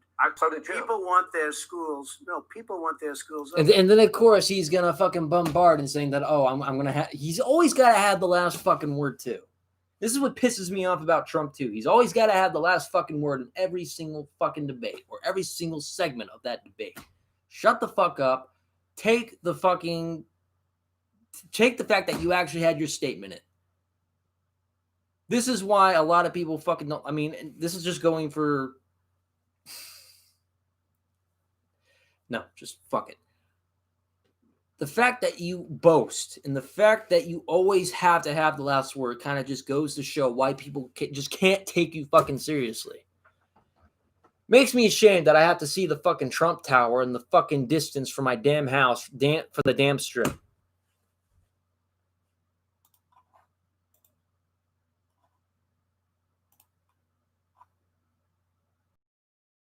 This is going to be They don't the want to 20th. be shut down. They don't want their state shut down. They want their restaurants. I look at New York. It's so sad what's happening in New York. It's almost like a ghost town. And I'm not sure it can ever recover what they've done in New York. People want their places open. They want to get back to You their as a lives. president, shut the fuck up. Shut the fuck up. Shut up. Let me go ahead and add this because this is basically recording. You don't get to speak on behalf of the American people. That's up to the American people to do. We do have that chance. Nothing is ever impossible, depending on the circumstance. But I'm saying in this, in financial, economic, and pretty much getting out of the COVID situation, nothing in that situation is impossible. You don't get to speak on behalf of the entire people, President Trump. That's up to us as the American people to set things right. Now, hell, I can't run for president because again, there's just a lot of mistakes about me in my past that I just really feel like that would affect me negatively. But I'm just gonna say, just as a citizen, as a resident of the United States of America, as an individual, as an independent, I feel like in my own personal degree that you don't have any right to dictate or say what people can and cannot do, or we cannot recover, or if we can recover. That is not up to you. Just because you're the chief in power does not mean that you have the ultimate authority to tell people or to say that, we can't recover because, this shit going on. No, we have that capacity. We have the power. We're just too ignorant to do that. But the fact, and again, I'm not trying to speak on behalf of anyone because I'm just one individual and I don't really have that much power to say, but you don't get to say that kind of shit. That's up to us to make that difference. We are basically the people that put you in that office. We're basically the people that drive the power around the country. We're basically the people that make the shit around here happen. Now, as much as that really kind of reflects a little bit back at us because of the whole government, because I believe the government is just a bunch of corrupt individuals and shit, the majority of us are the people are the ones that should make this country a lot more better than what you make us try to believe it is. It's not that great, in my opinion. I mean, we have the freedom. We have the freedom to do it the way we want within good reason. We have the freedom to protest peacefully. We even have the freedom to either give our hearts to the American flag or to protest against the American flag. And again, that's no disrespect to anyone. People have the right to do that. But I'm just going to say that in general, President Trump, you don't get to say what's impossible and what's not, or what like if we can recover. You don't have any say in that. That's up to us to fucking do. Brought back football. By the way, I brought back Big Ten football. It was me, and I'm very happy to do it. And people of Ohio are very proud of me. And you know how I found out? When it took Pride. Oh gosh, pride hath cometh the fall. Gentlemen, we're going to get to your economic plans going forward in a moment. But Yes, first, let's Mr. get President, to that. as you well know, there's a new report that in 2016, the year you were elected president, and 2017, your first year as president, that you paid $750 a year in federal income tax. Okay, so I think we're going to get the answer on the income tax. Each of those years. I know that you pay a lot of other taxes, but I'm asking you the specific question. Is it true? millions of dollars in taxes, millions of dollars of income tax. And let me just tell you, there was a story in one of the papers. I paid $38 million. So wait a minute. Year. So this guy still hasn't even shown the records of taxes, and it's been 4 fucking years. And this guy said that he would show the fucking records of his taxes, and he still hasn't fucking shown that? You fucking asshole. I paid $27 million. Show us your tax one year. returns. I went, you'll see it as soon as it's finished. You'll see it. You know, if you want to do, go to the book. You said that 4 fucking years ago. You'll see it as soon as you said that for. Oh my gosh. I need a moment. Fuck. You gotta be fucking kidding. I'm getting a fucking drink. I'll be right back.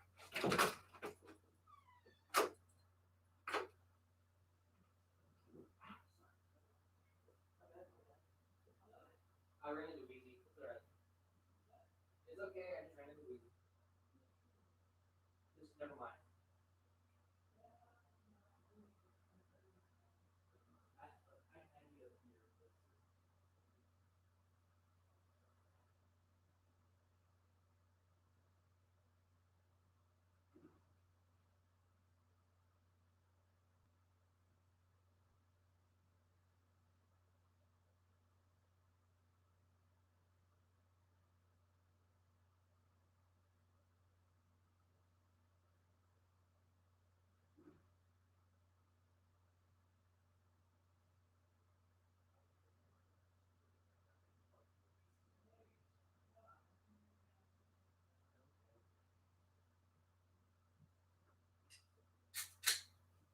Anytime he says the word China or anytime he makes a fucking promise he can't keep, I'm gonna fucking drink a beer. Starting now.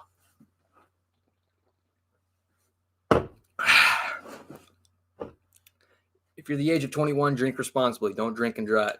That's my lesson. And I endorse this message.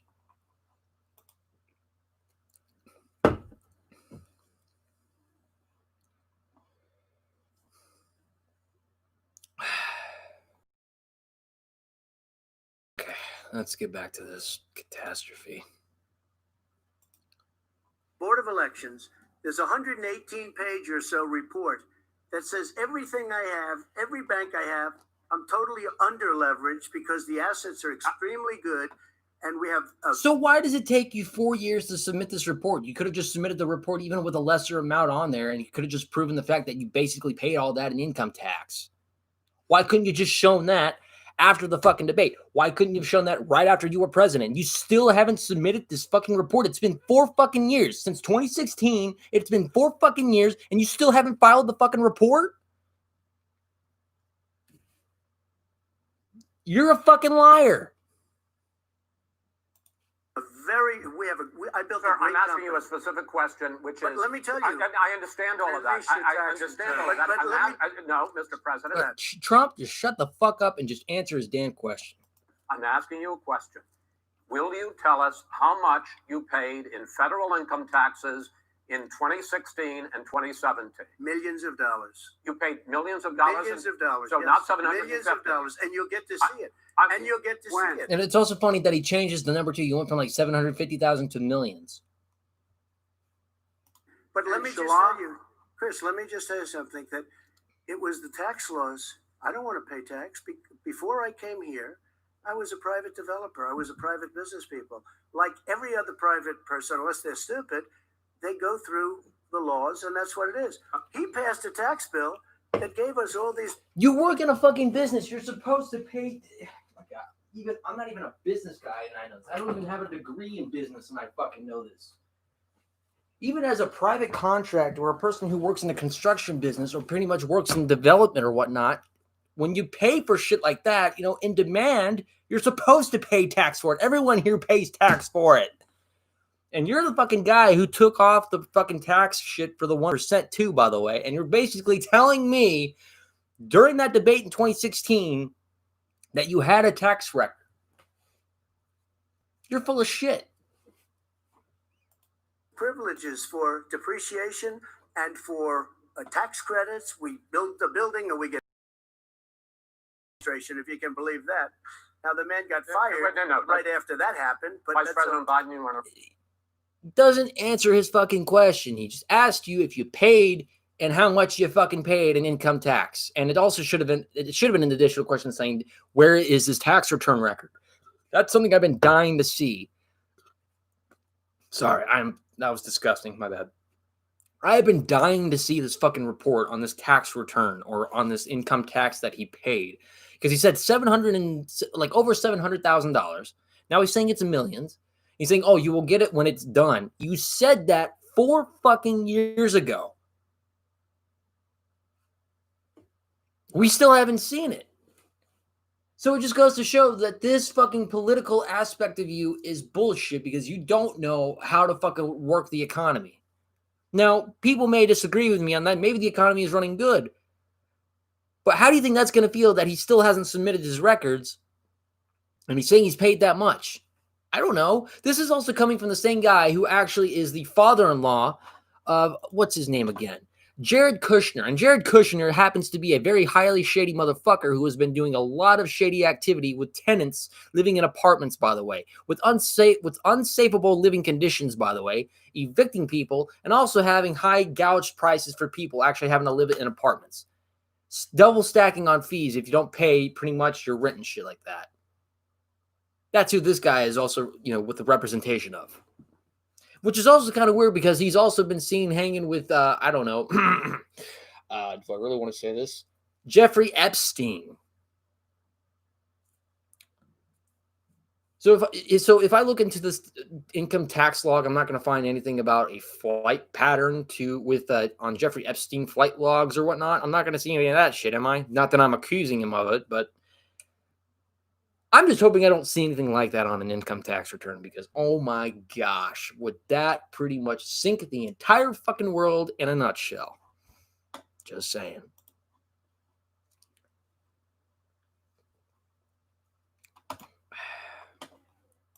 And that's it. Just show the fucking tax records. How fucking hard is that? It doesn't even have to be an entire fucking 116 page. It could be damn 16 pages for all I damn care. Just show us a fucking tax form that you paid that much amount of money. It's 4 years. It's going to be a lot more than $1 million fucking dollars then. Especially for a fucking tower that you have up here on the strip that's costing way more than $1,000 if you're paying income tax with a lot of businesses and properties that you have in New York City or in Las Vegas.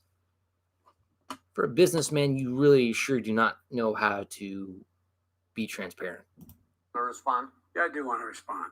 Look, the tax code that made him put him in a position that he pays less tax than a school teacher makes on the money a school teacher makes is because of him he says he's smart because he can take advantage of the tax code. And he does take advantage of the tax code. That's why I'm going to eliminate the Trump tax cuts.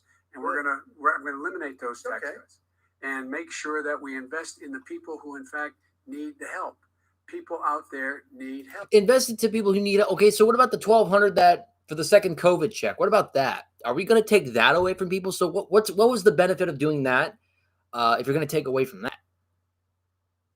You know, we had a cycle thing going on, and a second COVID check would actually help people, but we're going to focus on this. I mean, yeah, well, I can understand that maybe this whole Trump thing is a little bit shady as hell, but why did we actually have to cancel that out for the people and just focus on this?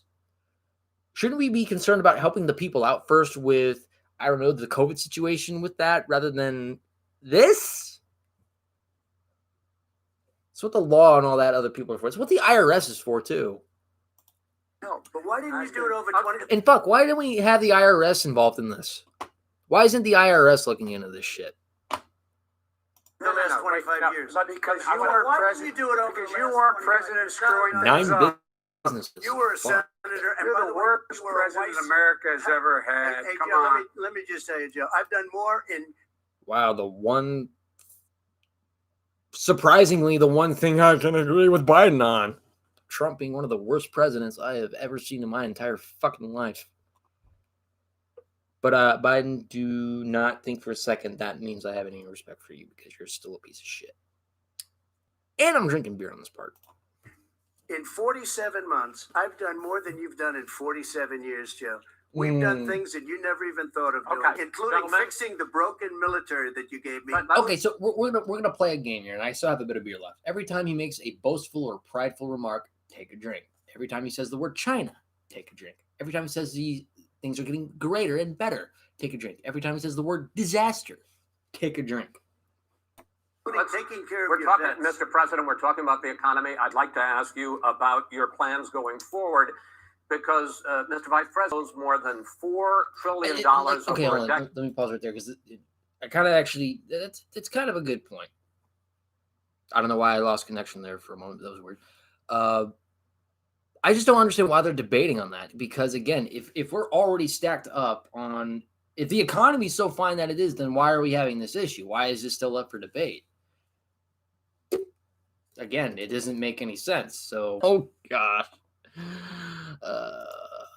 My gosh, 45 minutes in, and that's a minute and 39. And new taxes on individuals making more than $400,000 a year. Significant number of the tax. I'm going to make the corporate tax 28%. It shouldn't be 21%. You have 91 companies, in the Fortune 500 who don't pay a single penny in tax, making billions of dollars. Why didn't you do it Billions before of when dollars. you were vice president with Obama? Because you, in fact, passed that.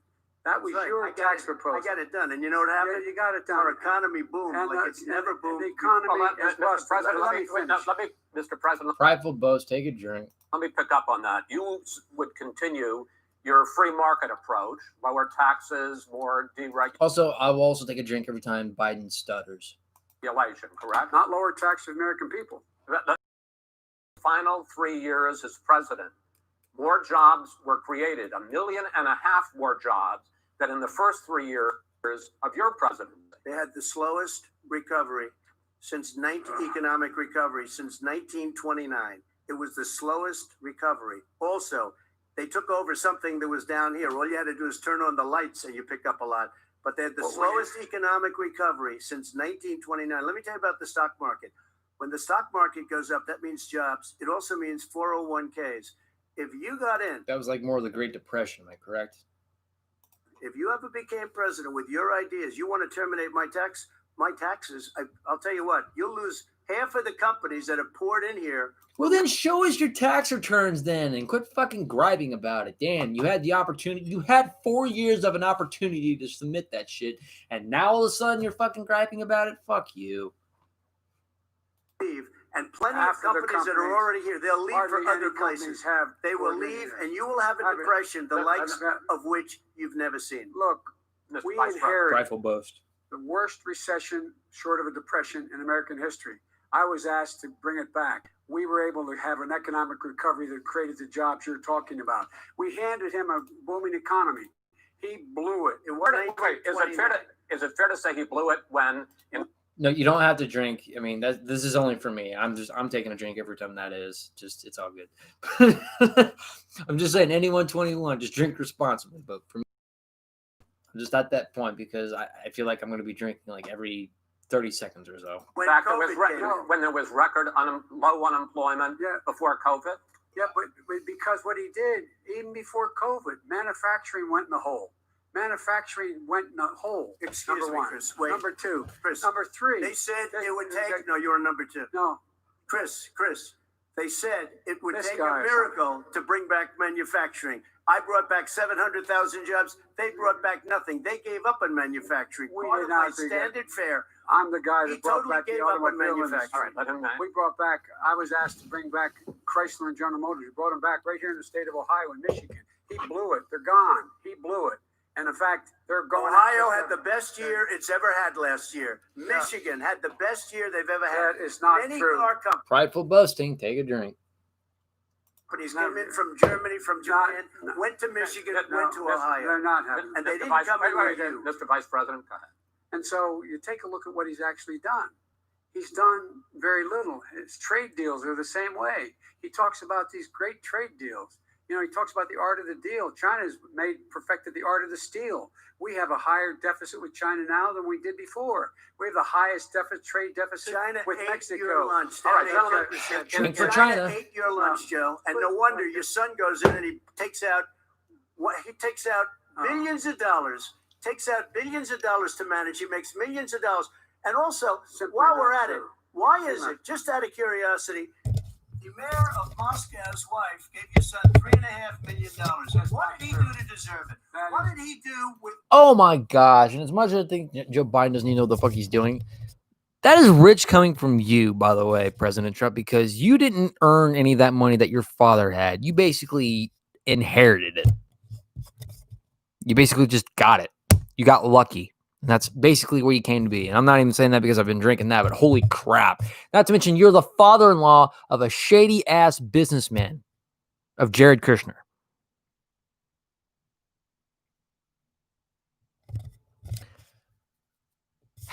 He who is without sin can cast the first stone. Believe me, you and Biden are...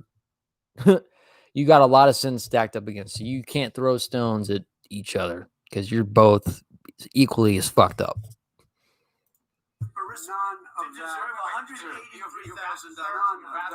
None of that. None of that is true. Oh, really? Totally, No, Mr. President, it's totally, please. totally ask the question. discredited. Totally discredited. And by the way, Wait, he that's didn't our- get $3.5 million, Joe? Mr. Vice President, that is not true. Oh, really? Mr. No. President, But it's an open discussion, please. No, It's a fact. Well, there's you there's have not raised an issue. Let the been Vice totally President answer. discredited. Did There was a Burisma make report. $183,000 a month with no experience? These two are giving me a fucking headache. My son did nothing wrong at Burisma. I think he did. Mr. The only President, guy that let did him something- answer. He doesn't want to let me answer because he knows I have the truth. And his position has been totally, thoroughly discredited. By who? And The media. By everybody. Well, by the By the media, media, by our because they allies, refuse to by talk the about it World because Bank, they're by everyone has discredited. Matter of fact, even Mr. the President, people who please testified under oath. So let me ask you this. Henry, Joe. No, go ahead, Mr. I'm listening to you. People under $3.5 million. Oh, fucking shut up already. said, I did my job and I did it very well. I did it honorably. Jeez, it's no wonder why I don't do live streams on this shit. Sure, you already fired most of them because they did a good job. Some people don't. Well, here's With you, Go ahead, wait a minute. You get the final word. well, it's hard to get any word in with this clown. Excuse me, this. Let me just say, Joe. No. Mr. President, $3.5 Mr. million, President. Joe. That is simply Why did not he true. deserve $3.5 million from Moscow? Look, here's the deal. We want to talk about families and ethics. I don't want to do that. I mean, his family we could talk about all night. His family's My already. family, No, let him go. my Let him family go. lost a fortune by coming down and helping us with government. And that's such a. And they're right here. Mr. That's President. such a Every single one of them lost. This is not Mr. about President, my family or his family. It's about your family. They The didn't American want people. $3.5 million. He doesn't. That's not true. It doesn't want to talk about what you need. You, the American people. It's about you. That's what we're talking about. Maybe Here. you All right, It's not about here. that's the end of the segment. We're moving on. He didn't take them. Vice President. That was not productive. It's a very important Try to be question. honest. He stood up. No, He stood up. the answer to and the he question is threatened no. Ukraine No, sir. with $1 billion. Sir, If you That get rid is of the- you know what, you're- absolutely not Stop. true. Doing it. You're going to Not have true. gentlemen. Both shut it. I hate to raise my voice, but it seems to me, why should I be different than the two of you? So here's the deal. Good point. We have 6 segments. We have ended that segment. We're going to go to the next. How about the next person who gets interrupted gets removed from the floor and have the person talk and just do that regardless of whoever, and then have them come back over and then move them out of the fucking room and then have them talk. Shit. They can't do that. About race, but if you want to answer about something else, go ahead. I think that the country would be better served if we allowed both people to speak with fewer interruptions. I'm appealing to you, sir, to do that. The golden rule, pretty much what my chat has been talking about. The golden rule, which these two fuckers can't even abide by. Well, frankly, you've been doing more interrupting. That's than all me. right, but he does plenty. Well, less than, sir, less There's than, plenty. no, less than you have. Let's please continue on. Get fucked. The issue of race. Vice President Biden, you say that President Trump's response to the violence in Charlottesville 3 years ago, when he talked about very fine people on both sides, was what directly led you to launch this run for president. Oh, yeah, sure. President Trump, you have often said that you believe you have done more for Black Americans than any president, with the possible exception of Abraham Lincoln. My question for the two of you: Wait, what? we have 6 segments. We have ended that segment. I want to We're going rewind the that. next So segment. In that segment, you each are going to have 2 uninterrupted moments. In those 2 uninterrupted minutes, Mr. President, you can say anything you want. I'm going to ask a question about race, but if you want to answer about something else, go ahead.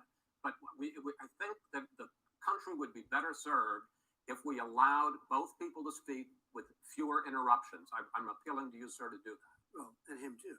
Well, frankly, you've been doing more Oh, interrupting. that's than all we right, have. but he does plenty. Well, less than, sir, less There's than, plenty. no, less than you have. Let's please continue on.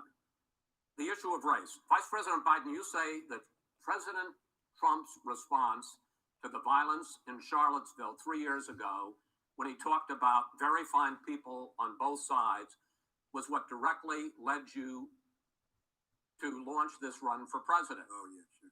President Trump, you have often said that you believe you have done more for Black Americans than any president, with the possible exception of Abraham Lincoln. My question for the possible exception of Abraham. I thought for a split moment he said more, which I was about to have the biggest fit of my life right there. of you About. is, why should voters trust you rather than your opponent to deal with the race issues facing this country over the next 4 years? Vice President Biden, you go first. It's about equity and equality. It's about decency. It's about the Constitution. And we have never walked away from trying to require equity for everyone, equality for the whole of America. But we've never accomplished it. But we've never walked away from it like he has done. It is true. The reason I got in the races with those people, close your eyes. Remember what those people look like coming out of the fields carrying torches, their veins bulging, just spewing anti-Semitic bile, and accompanied by the Ku Klux Klan. A young woman got killed. And they asked the president what he thought. He said there were very fine people on both sides. No president has ever said anything like that. It is who's Now, who's second, minute, sir. Second point I'd make to you is that when Floyd was killed, when Mr. Floyd was killed, there was a peaceful protest in front of the White House. What did he do? He came out of his bunker, had the military use tear gas on him so he could walk across to a church and hold up a Bible. And then what happened after that? The bishop of that very church said that it was a disgrace the general who was with him said he all he ever wants to do is divide people, not unite people at all. This is a president who has used everything as a dog whistle to try to generate racist hatred, racist division. This is a man who, in fact, you talk about helping African Americans. 1 in 1,000 African Americans has been killed because of the coronavirus. And if he doesn't do something quickly, by the end of the year, 1 in 500 will have been killed. 1 in 500 African Americans. This man is a savior of African Americans. This man cares at all. This man's done virtually nothing. Look, the fact is that you have to look at what he talks about. You have to look at what he did. And what he did has been disastrous for the African American community.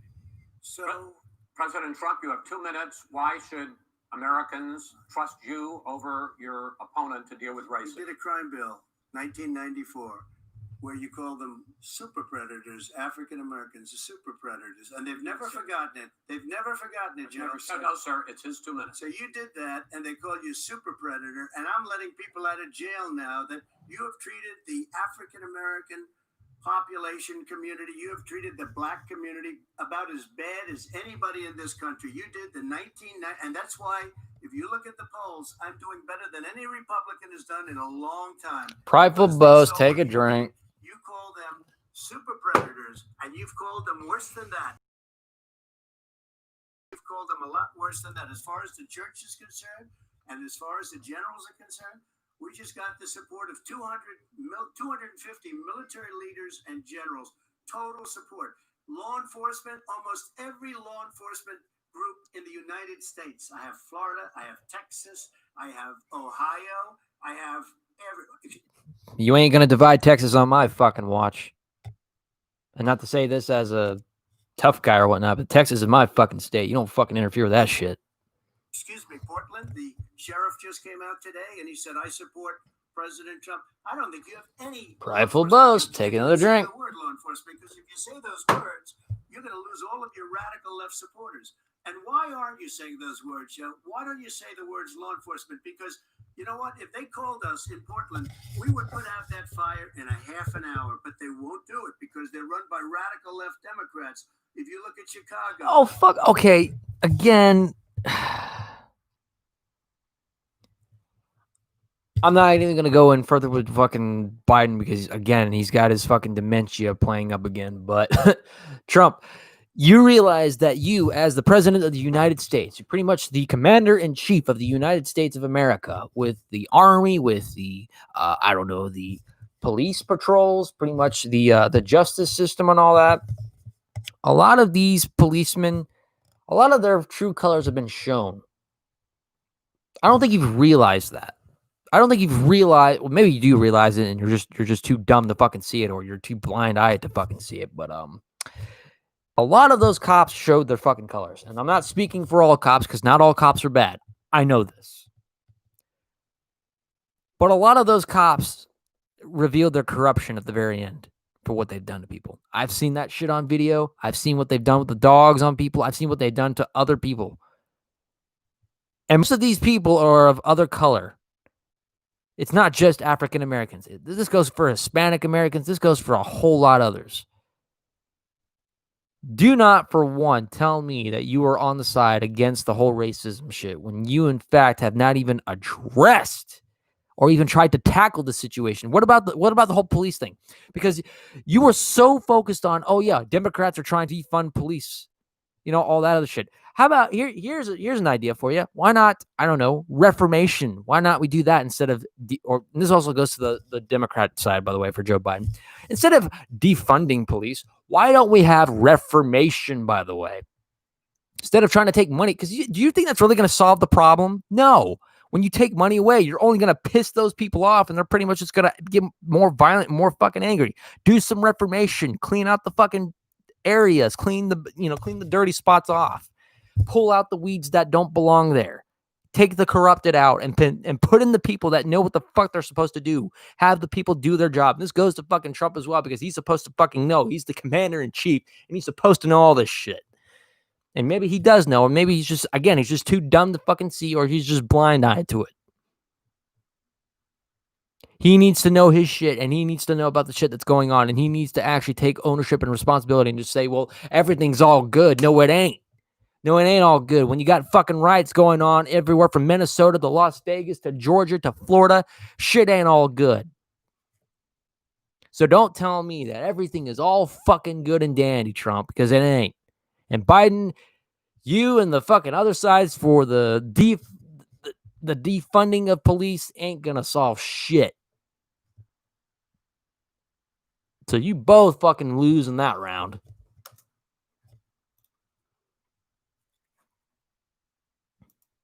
They both can be fucking racist for all I care. They're just assholes. Look at any place you want to look. Seattle. They heard we were coming in the following day, and they put up their hands, and we got back Seattle.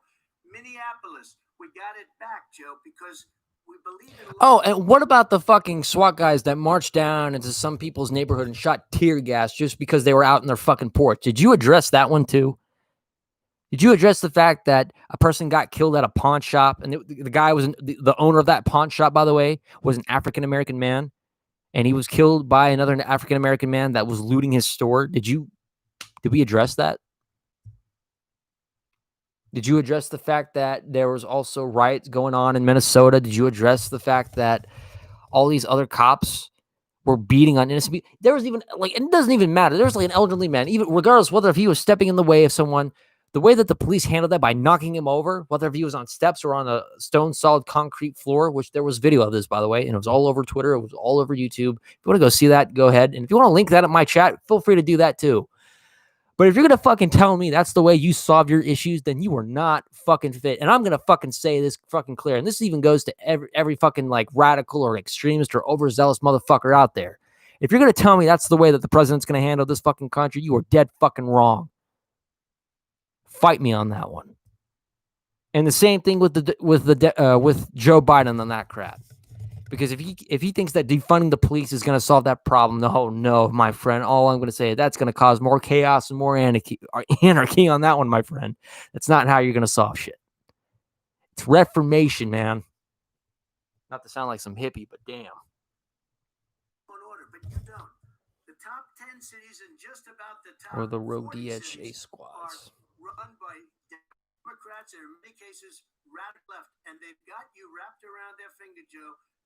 You've got extremists on the right, so how's that help your cause? Where you don't want to say anything about law and order. And I'll tell you what, the people of this country want and demand law and order, and you're afraid to even say it. All right.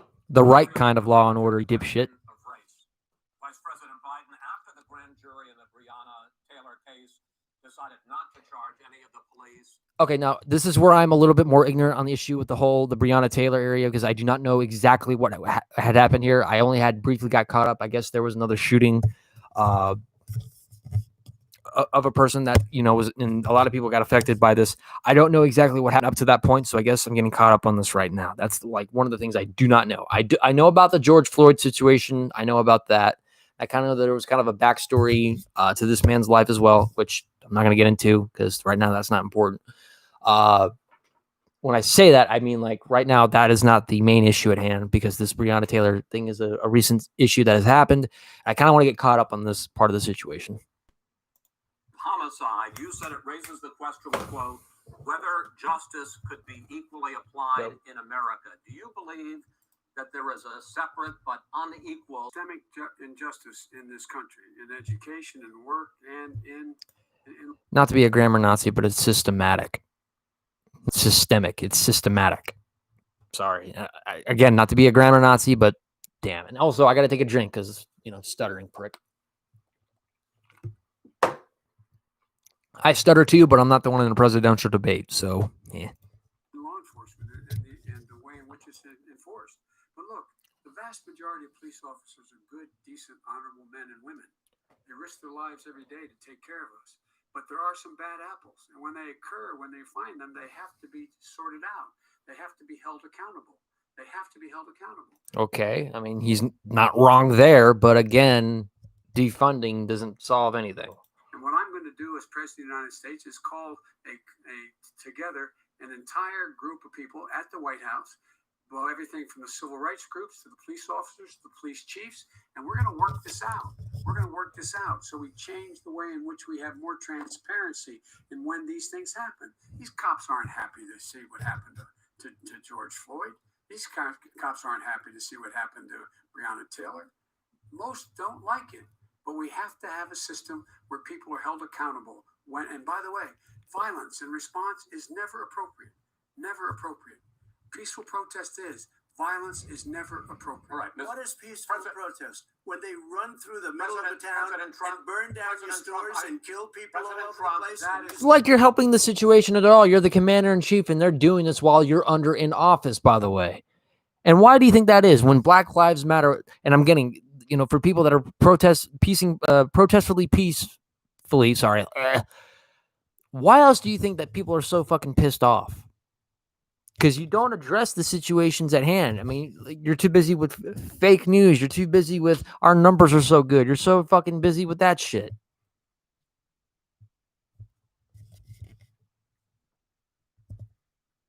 Say peaceful protest. No, it's not, but you say it is. President Trump, I'd like to continue with the issue of race. I promise proceeds to end racial sensitivity training that addresses white privilege or critical race theory. Why did you decide to do that, to end racial sensitivity training?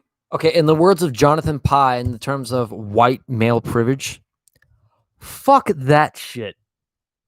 Not even worth addressing. You know how I would see it? We're all human beings. We're all individuals. Start treating people like individuals. Let's not use the fucking race or the fact that if someone's a male or they're white, that somehow the whole privilege thing is involved. You go after the fucking corrupted assholes. That's the people you fucking go after. And do you believe that there is systemic racism in this country, sir? I ended it because it's racist. I ended it because a lot of people were complaining that they were asked to do things that were absolutely insane, that it was a radical revolution that was taking place in our military, in our schools. Wait, radical revolution. So wait, which radical revolution? Who are we referring to? Are we referring to Antifa here? For the place, and you know it, and so does everybody else. And he would know. What is totally racial sensitivity training? Yeah, actually, that's a good point. The moderator actually asked, "What's so fucking radical?" Because I thought it was Antifa you were referring to but now, why the fuck did that fucking occur? Like, why the fuck did you bring up the fact that it's like a radical revolution? This is something that's been going on for a long ass fucking time, and people like Martin Luther King Jr., who peacefully protest to bring the awareness of things like this. And for people like Black Lives Matter, the people who represent Black Lives Matter, by the way, who represent it in a very positive way, are trying to address the issues of things that are going on. And somehow, in your eyes, it's a radical revolution. You dumb fucking racist prick. Now I can understand why some of my friends were up in arms personally about this shit. And some people that jumped on their fucking throats, they are a bunch of fucking idiots. Now, whether if any of them support Biden, I don't know. I don't really want to jump down their throats on that. I personally, in my eyes, I fucking think Biden's a fucking disgrace too, in my eyes. But again, I'm not going to jump down people's throats right here because that's not the solution to things. I'm only looking at things through the perspective of my eyes. But holy fucking hell, it only took those two fucking words to make me realize this guy is nothing more than a fucking fat orange racist piece of shit. If you were a certain person, you had no status in life. It was sort of a reversal. And if you look at the I don't think anyone won that debate. Nobody fucking. And really, they were teaching people to hate our country. And I'm not going to do that. I'm not going to allow that to happen. And our country is a horrible place. It's a racist place. And they were teaching people to hate our country. And I'm not going to allow that to happen. Jay, I wonder fucking why. It wouldn't have anything to do with all the way to the fact of history, or basically our history is based. And I'm not saying that the entirety of history is based upon bad things saying you, but it's based upon both. But it's also based upon the fact that ever since we had slavery in the world, ever since way before even the 1700s, all the way up to the point where slavery had ended, we still had segregation. We still had racism. We still actually had pretty much where women can't even vote. We actually had violence. We had discrimination. We still had all that shit. We still have it to this fucking day, and it still doesn't set into your fucking mind that you can't even set your fucking reality straight, that we still have shit like this. We have people protesting peacefully, even on national anthems, putting their knees down and basically protesting against. And while I may not be on that side spectrum to agree with, because I actually pledge my allegiance to the flag, but at the ideal point, I understand why they do that, because guess what? It's their right, for number one, and number two, I understand that there is racial inequality, there is racial discrimination, there is injustice out there. So how the fuck you cannot grasp that in your head, you orange fucking turd, is something that just baffles me beyond belief here. Monkey, I love you to death, but I really don't want you to be in the very middle of me being so fucking angry. But you are a pathetic, fat fucking orange turd that can't even find out what the fuck reality is right now. You have your head so far up your ass that it's all the way up to the point where your heart is, where you can just eat it out and then take it out of your own ass, because you're just so full of your own egotistical and narcissistic viewpoint right now, that you're so boastful and prideful about your country that you can't even take the own time out of your moment to say, hey, you know what? There are some things about things that I have not set right, that I have not been able to fix right here. And I should probably be a little bit more humble about where I am and who I am as a person. But no, you're too fucking proud to do it. Again, you're too filled with pride. That is your biggest downfall as a human being and as a president. You were so filled with pride that you cannot even see past your own fucking flaws, because everything is just so fine and fucking dandy to you. And as for fucking Biden, he's just so fucking lost. He didn't even know where to fucking go. He doesn't even know where he fucking parked. He doesn't even know exactly where he fucking lives. He doesn't even know his own fucking name. At the same time, he's a fucking creepy fucking ephebophile and pedophile. He keeps snuggling his damn face upon children. And you see that in video, and you see that in photos too. So nobody won this fucking debate. If anyone won this fucking debate, it's the moderator, because he was the only one who had any fucking balls to say to both people, especially Donald Trump, hey, I'm the fucking guy calling the shots here. You need to let me say my fucking piece and let people actually hear both sides of the fucking story. So nobody fucking won.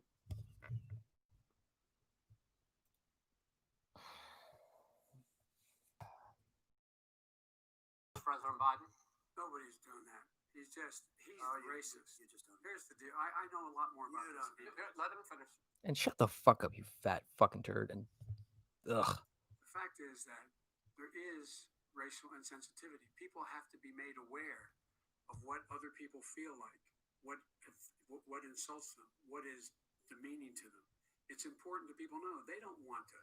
Many people don't want to hurt other people's feelings, but it makes a big difference. Yeah, because we have too much SJWs as it is, so that point is just null and void at this point. Sorry, but we have too many SJWs out in the world. I will say that.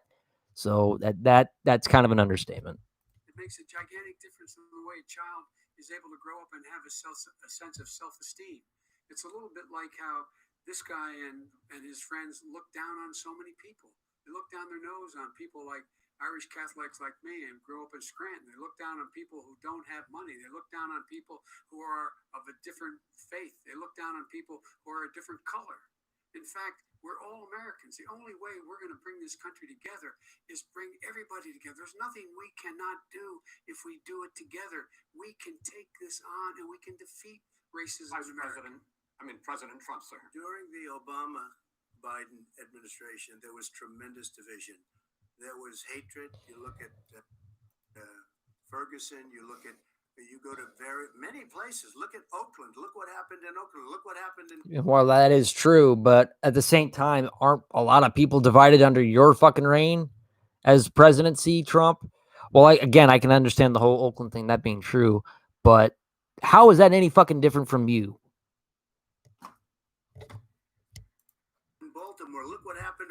Frankly, it was more violent than what I'm even seeing now. But the reason is that the Democrats that run these cities parties don't want to talk like you about law and order. Violent you crime. Still haven't mentioned. Violent Are you crime. in favor of law and order? I'm in favor of law. You follow Are you in it and a favor little bit of of law order. and order? Go Yes, ahead. I'm Say in it. You asked a question, let him finish. Law and order. Law Let him. Law and order with justice, where people get treated fairly. And the fact of the matter is, violent crime went down 17%, 15% in our administration. All right. It's gone up on his watch. Went down much more in ours. All right, we're down. Mr. President, you're going to.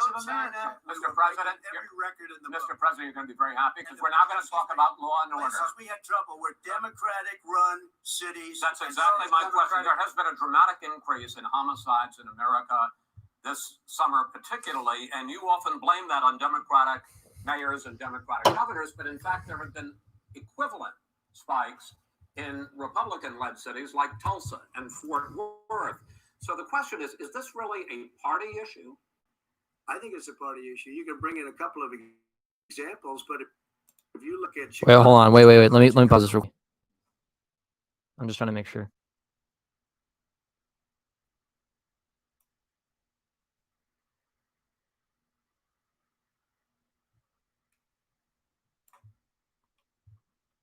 Because I'm just saying, like, in my opinion, no one won this fucking debate. They're both fucking idiots. I don't know. I'm not voting for anybody because fuck them both. But that's just my thing. And again, that's not against anybody in here. If you want to vote, that's your right. I'm not gonna pressure you into doing that. So, but I need to make sure, was that at me or was that at the presidential debate?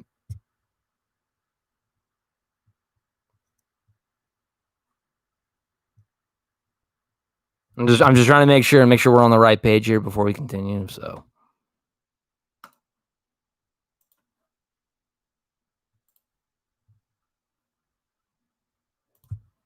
53 people were shot and 8 died shot.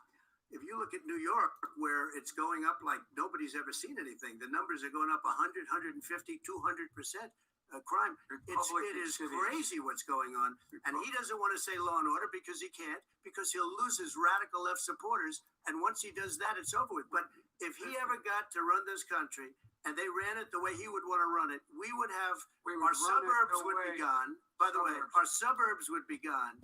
And you would see problems like you've never seen. He wouldn't know a suburb unless he took a wrong turn. Oh, I know suburbs. That's a lot funny coming from Biden. He doesn't even know where the fuck probably he parked, and he doesn't even know his own name. Not to bring that up again, but why he would bring that up, I don't know. Take a drink to that one.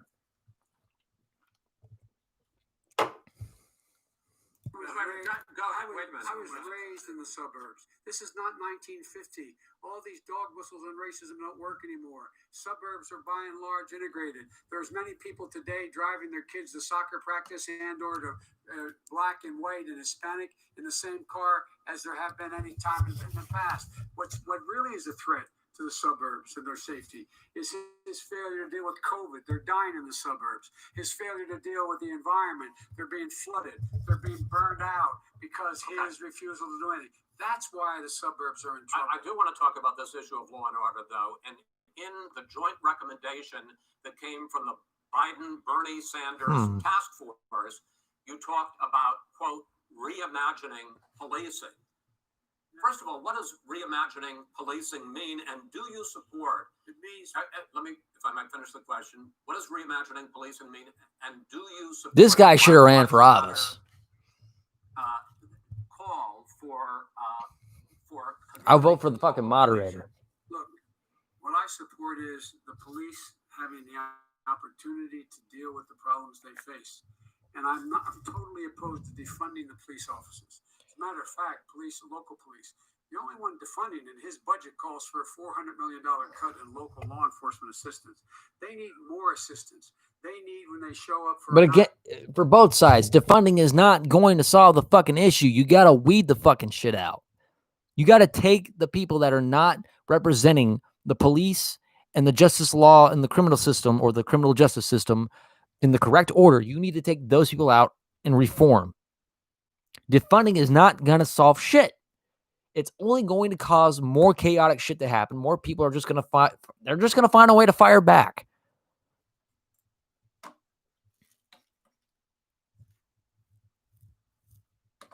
Okay. Well, I don't know. I don't know if Jose was talking to me. I don't know.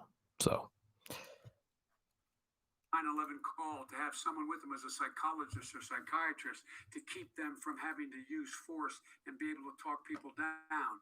We have to have community policing like we had before, where the officers get to know the people in the communities. That's when crime went down. It didn't go up, it went down. And so we have to be engaged. That's not what they're talking about, Chris. That's not what he's talking about. Defunding the police. That is not true. He doesn't have any law support. Look, He has no law enforcement that's not support. true. Almost That's nothing. not. But look, All right, who do you have? Name one group that supports you. Name one group that came out and supported you. Go Look, ahead. look. Think. We have time. we don't have time to do No, anything. think All right. about it. All right, Name one law enforcement group that came out and I think, supported gentlemen, you. I think I'm going to take back the There moderator's aren't. I don't role, think there and are any. I want to get to another subject, which more than 100 straight days of protests, which I think you would agree. You talk about peaceful protests. Many of those turned into riots. Mr. You say that people who commit crimes should be held accountable. The question I have, though, is as the Democratic nominee, and earlier tonight you said that you are the Democratic Party right now. Have you ever called the Democratic mayor of Portland or the Democratic governor of Oregon and said, hey, you got to stop this, bring in the National Guard, do whatever it takes, but you'd stop the days and months of violence in Portland? I don't hold public office now. I am a former vice president. I've made it clear in my public statements that the violence should be prosecuted. It should be prosecuted. And anyone who commits it But should you've be never prosecuted. called for the people, the leader, excuse me, sir. Darkseid makes another good point right there. Called for the leaders in Portland and in Oregon to call us, bring in the National Guard and knock off 100 days of riots. They can, in fact, take care of it. Just stay out of the way. Look here. Oh, really? Here. Oh, really? Here's the But thing. I sent in the wait, U.S. I asked him a Marshals question. to get the killer of No, a young man in the middle of the street, and they shot him. And Right. for 3 Yes, days, President Trump, Portland President wouldn't do Trump, anything. I I had to interrupt send in you. the U.S. Marshals. President They Trump, took care of business. Go ahead, And, sir. and by the way, his own former spokesperson said, riots and chaos and violence help his cause. That's what this is all I about. don't know who said that. I do. Who? I think Kellyanne Conway. I don't think she said that. She said that. I And so here's All right. here's the point. Go The ahead. point is that that's what he is keeps trying to rile everything up. He doesn't want to calm things down. Instead of going in and talking to people and saying, let's get everybody together, figure out how to deal with this. What's he do? He just pours gasoline in the fire constantly and every single solitary Okay, time. and to end this, button up this segment, I'm going to give you a minute to answer, sir.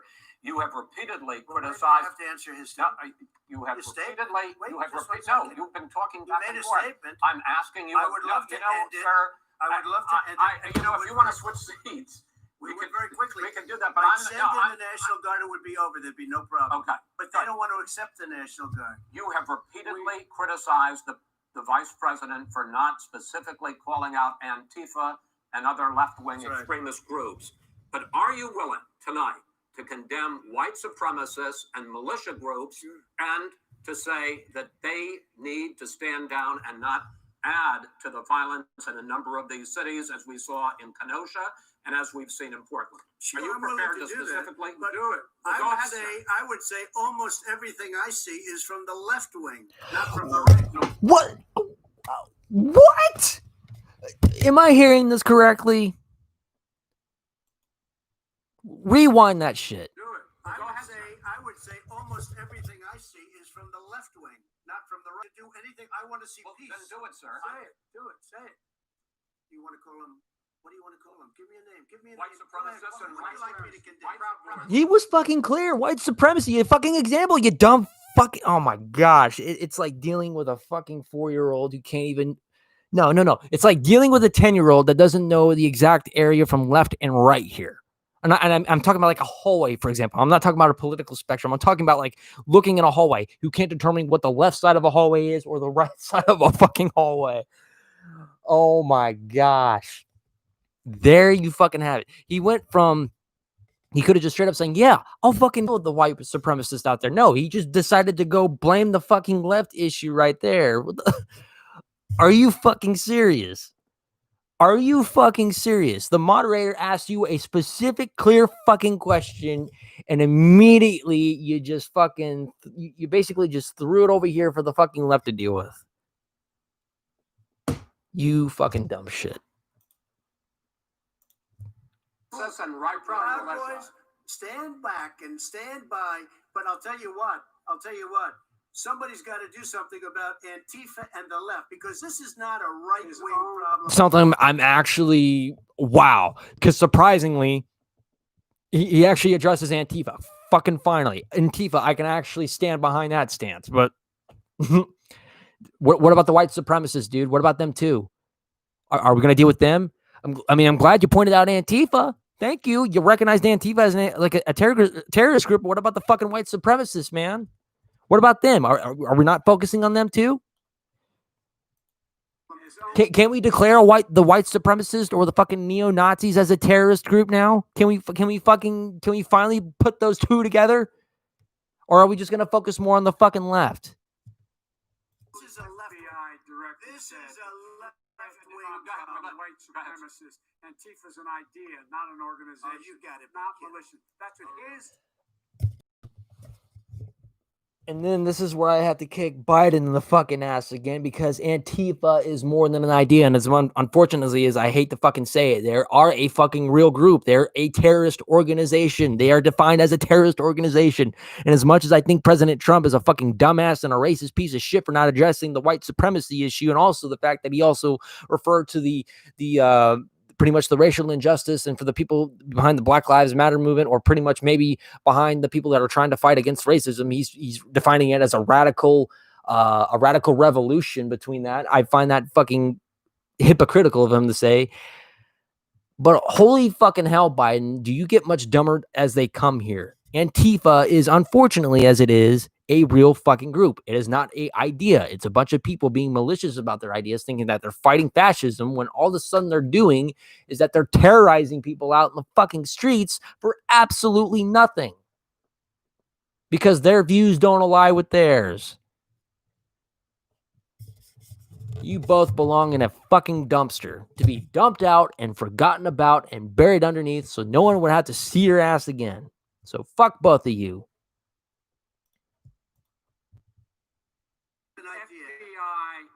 FBI director said. Well, then you know what? No, we're done, sir. We're moving on to the next. We're moving. That's not an idea. Everybody in Antifa your is administration tells you the truth has a bad idea. Can I tell you what? You have no ideas. Antifa is a dangerous All right, radical gentlemen, group. Surprisingly, I agree with Trump on that one, but that doesn't do him any good, because we didn't address the white supremacist issue. Now we're moving on from that, unfortunately. What are we going to do about that? Now moving on to the Trump and Biden records. They'll overthrow you. When a president, I'm going to ask a question. When the president seeks a second term, it is generally a referendum on his record. But Vice President Biden, you like to quote one of your dad's sayings, which is, "Don't compare me to the Almighty, compare me to the alternative." Hold on, let me pause this so I can read Dark Side stuff here real quick. Looking. Sorry, I don't mean to cut you off, moderator. I apologize. I'm for Trump, but for fuck's sakes, just say it in the debate and not follow through answering the question. But him regarding Antifa as a terrorist group was something I absolutely agree. I agree with that too, and I do respect that as well too. I'm actually glad he did address the Antifa issue, but I really wish he also addressed the white supremacist issue. Check my phone. Okay, thank you, Tyler. Okay, you'll have to show me a little bit more basic. And with all due respect to you, by the way, Tyler, he didn't really address it though, but he really should have addressed that on there. But thank you for sending me that message, by the way. So thank you for updating me on that. And regardless, again, like I said before, for anyone who's now coming into my my live stream, again, regardless if anyone is Democratic or Republican, we're going to respect people's views in this chat. My issue only with Trump and Biden with their sides. You know, I fucking dislike them both. But if you have your political ideologies of Democratic or Republican, I will truly respect that, and I will not judge you for that, because we're all cool, we're all chilling here. So I just want to make sure that we're all good and we're talking stuff out civilly here. So just making sure. Okay. Whew. At both of your records, I'm going to ask each of you, why should voters elect you president over your opponent? In this segment, President Trump, you go first, 2 minutes. This ought to be good. There has never been an administration or president who has done more than I've done in a period of 3.5 years. And Pride again, drink. the impeachment hoax, and you saw what happened today with Hillary Clinton, where it was a whole big con job. But despite going through all of these things, where I had to fight both flanks and behind me, Yet you never provided your tax records like you said you would 4 years ago, and that is on video on the presidential debate of 2016. So, yeah. and above, there has never been an administration that's done what I've done. The greatest before COVID came, Pride the greatest again. economy in history, lowest unemployment numbers. Everything was good. Everything was going. And by the way, there was unity going to happen. People were calling me for the first time in years. They were calling and they were saying, it's time maybe. And what happened? We got hit, but now we're building it back up again. A rebuilding of the military, including Space Force and all of the other things. By the way, is Mexico paying for the wall? Are they paying for the wall? It's funny how we all forgot about that. A fixing of the VA, which was a mess under him. 308,000 people died because they didn't have proper health care. He was a mess. And we now got a 91% approval rating at the VA. But we've rebuilt our military. The job that we've done, and I'll tell you something, some people say maybe it's by the end of the first term, it's a shit show. Approximately 300 federal judges and Court of Appeals judges, 300, and hopefully 3 great Supreme Court judges, justices. That is a record, the likes of which very few people, and you know one of the reasons I'll have so many judges, because President Obama and him left me 128 judges to fill. When you leave office, you don't leave any judges. That's like, you just don't do that. They left 128 openings, and if I were a member of his party, because they have a little different philosophy, I'd say if you left us 128 openings, you can't be a good president, you can't be a good vice president. But I want to thank you because it gives us almost, it'll probably be above that number by the end of this term. 300 judges, it's a record. Looking at both your records, why should voters elect you president as opposed to President Trump? You have 2 minutes uninterrupted. Under this president, we become weaker, sicker, poorer, more divided, and more violent. Yeah, shutting down the country. Yeah, that's really going to solve everything. Again, the economic flow again, when you shut down the country, you shut down the businesses, you shut off the consumer and the production for the consumer, and you also shut off trade. Yeah. When I was vice president, we inherited a recession. I was asked to fix it. I did. We left him a booming economy, and he caused the recession. With regard to being weaker, the fact is that I've gone head-to-head with Putin and made it clear to him we're not going to take any of his stuff. He's Putin's puppy. He still refuses to even say anything to Putin about the bounty on the heads of American soldiers. Your son got $3.5 No. million. And by the way, Why are we using the? Oh my gosh. Okay, I know it's hypocritical of me saying this, but why are we using family? I mean, I use Jared Kushner, but again, Jared Kushner is actually shown on documentaries or documentaries. I'm so sorry. For being a shady ass businessman, and he wants to use the family. First of all, what does his family have to do with him running for president? Like, why is that the main issue here? Why don't we point out the fact that Joe Biden is also an ephebophilic / pedophilic asshole? When you have someone like that in office, that kind of has a bit of a danger of, I don't know, normalizing pedophilia in a way. But then again, I don't think it runs over really well because you actually have pictures of you associating with Jeffrey Epstein. I mean, whether if you're aware or not about that, and whether or not I'm still leaning back on the theory that maybe your flight logs, maybe if you have flight logs, I'm not saying that you do, by the way, Trump, but if you do have flight logs on the Epstein flight, I don't know, to Pedophile Island, maybe that could be a reason. I don't know. Maybe that's the reason why you haven't disclosed that. I don't know. That's just a theory. But it kind of brings me back. Why didn't you disclose that information about your taxes to begin with? Could it have something to do with that? I don't know. Mr. President, wait a minute. Your campaign agreed to Both sides would get 2-minute answers. And thank you, Darkside. I do appreciate Your that. side agreed to it, and why don't you observe what your campaign agreed to as a ground rule, okay, sir? Unless we have his photos of Trump and Epstein, which we do. No, but I'm not asking. That was a rhetorical question. Can you Go go ahead, back sir. 30 seconds? Yeah. that's okay, and that's the only reason why I'm only theorizing and not pointing out, like, at face value that I'm saying that he's a part of that, because there are photos of him with Jeffrey Epstein. That's as far as that can ever go. So unless there happens to be anything on his tax records referring to him being on a flight log, which I'm not saying that 100% they are, I'm only theorizing that it is. I mean, because I don't know, maybe that could be a reason. I mean, because sometimes on tax return records, what do you have in businesses? What do you have in trades? Sometimes flights are involved. If you're doing trades, you're trading overseas, or you're trading through trains, or you're trading through flights, or you're pretty much you're traveling cargo or traveling people or businessman overseas. So when you do that, flight can sometimes be involved in that. If I'm taking a business trip out to like, for example, if I'm going to Texas, because I'm taking a trip to Texas, I'm going to be flying to Texas. There is a log of that. I'm paying that money. But if this was like a business trip, the business is paying for it.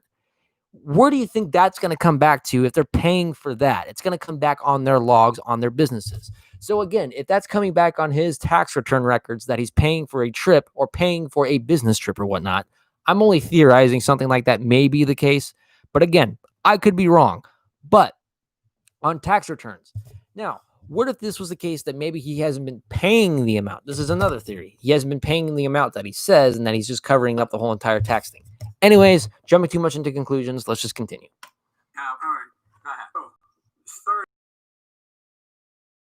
or $300 to $400 billion more. And yet you're somehow a high representative in the Democratic Party, Biden. So why are we pitching a fit about millionaires and billionaires when people have spent a lot of money on your campaign? Just since COVID, you got less. You're in more trouble than you were before. In terms of being more violent, when we were in office, there were 15% less violence in America than there is today. He's president of the United States. It's on his watch. And with regard to more divided, the nation can't stay divided. We can't be this way. And speaking of my son, the way you talk about the military, the way you talk about them being losers and being Also, can someone provide me that? And I'm not saying this isn't happening. Can somebody provide me the link to where Trump actually says that, by the way, about the military? That way I'm caught up. Like, I haven't seen that, obviously. I have not seen that, so I can't verify that. I would actually have to see that in order to believe that. And just being suckers. My son was in Iraq. He spent a year there. He got the Bronze Star. He got the Conspicuous Service Medal. He was not a loser. He was a patriot. And I don't know anything about his son, like Joe Biden's son, so I can't make any judgments on that. Served in the military, because I have a family that serves in the military. My father served, not my father. I'm sorry, my grandfather served in Nam. My mother's two cousins, they've served in the military, both in the Air Force. My cousin served in the military. My uncle served served in the military. He's now a drill sergeant. And I also have, I think there was another one that also served in the military as well. I think, no, it was my mom. Yeah, it was my mom's two cousins, and and then my grandfather on my father's side also served in the military as well. So yes.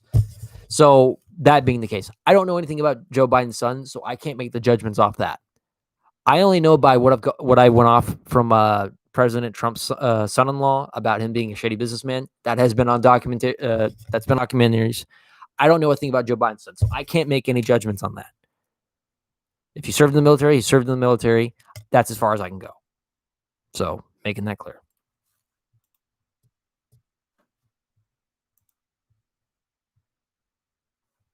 I do regret voting for Trump in 2016, but again, it was down to the necessary evil between Hillary Clinton and Trump, and I liked him. I'm talking about my son, Beau Biden. You're talking about. I don't know, Beau. I know Hunter got thrown out of the military. He was thrown out, dishonorably discharged. That's not true. It wasn't cocaine use. And he didn't have a job until you became vice president. When he became vice president, he made a fortune in Ukraine, in China, in Moscow, That is simply and various not other places. true.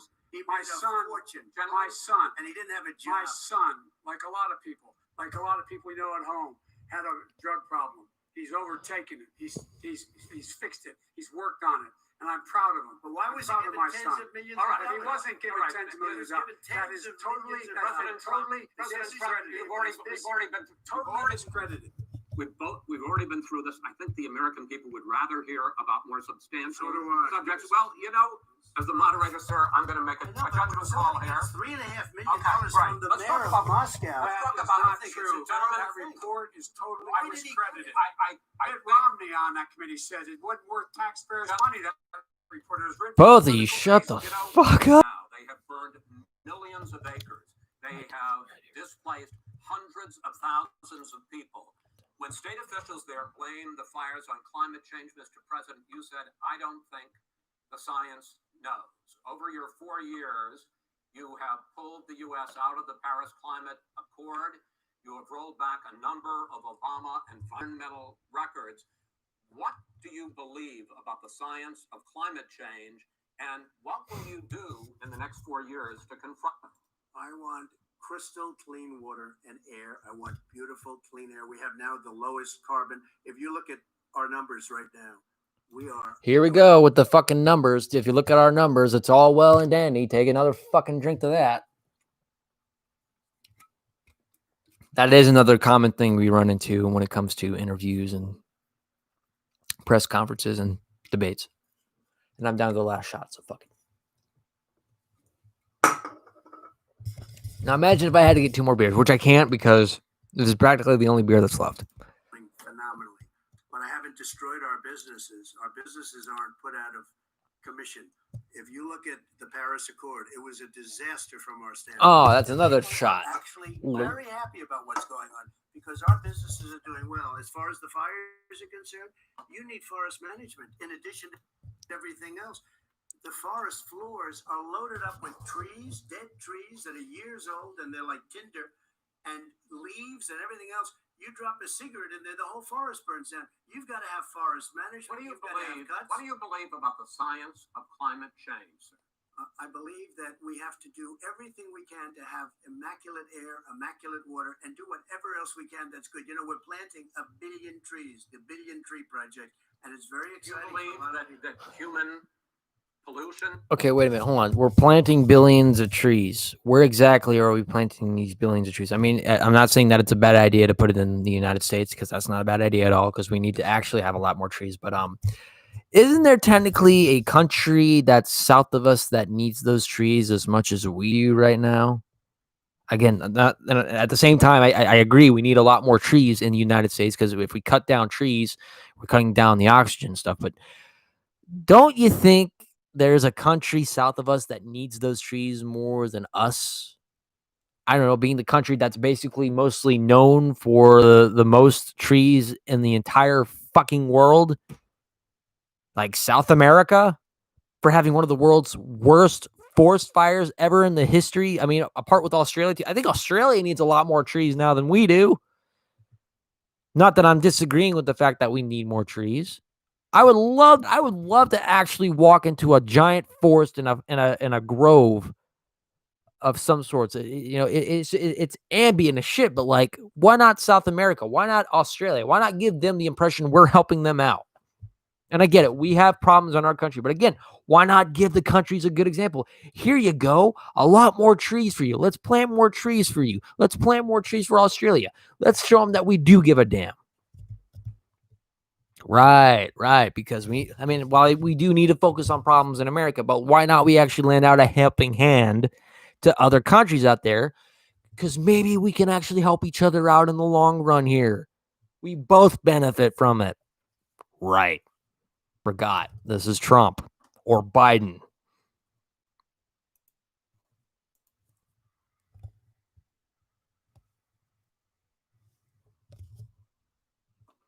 Yeah, and it's just numbers to him. The fuck?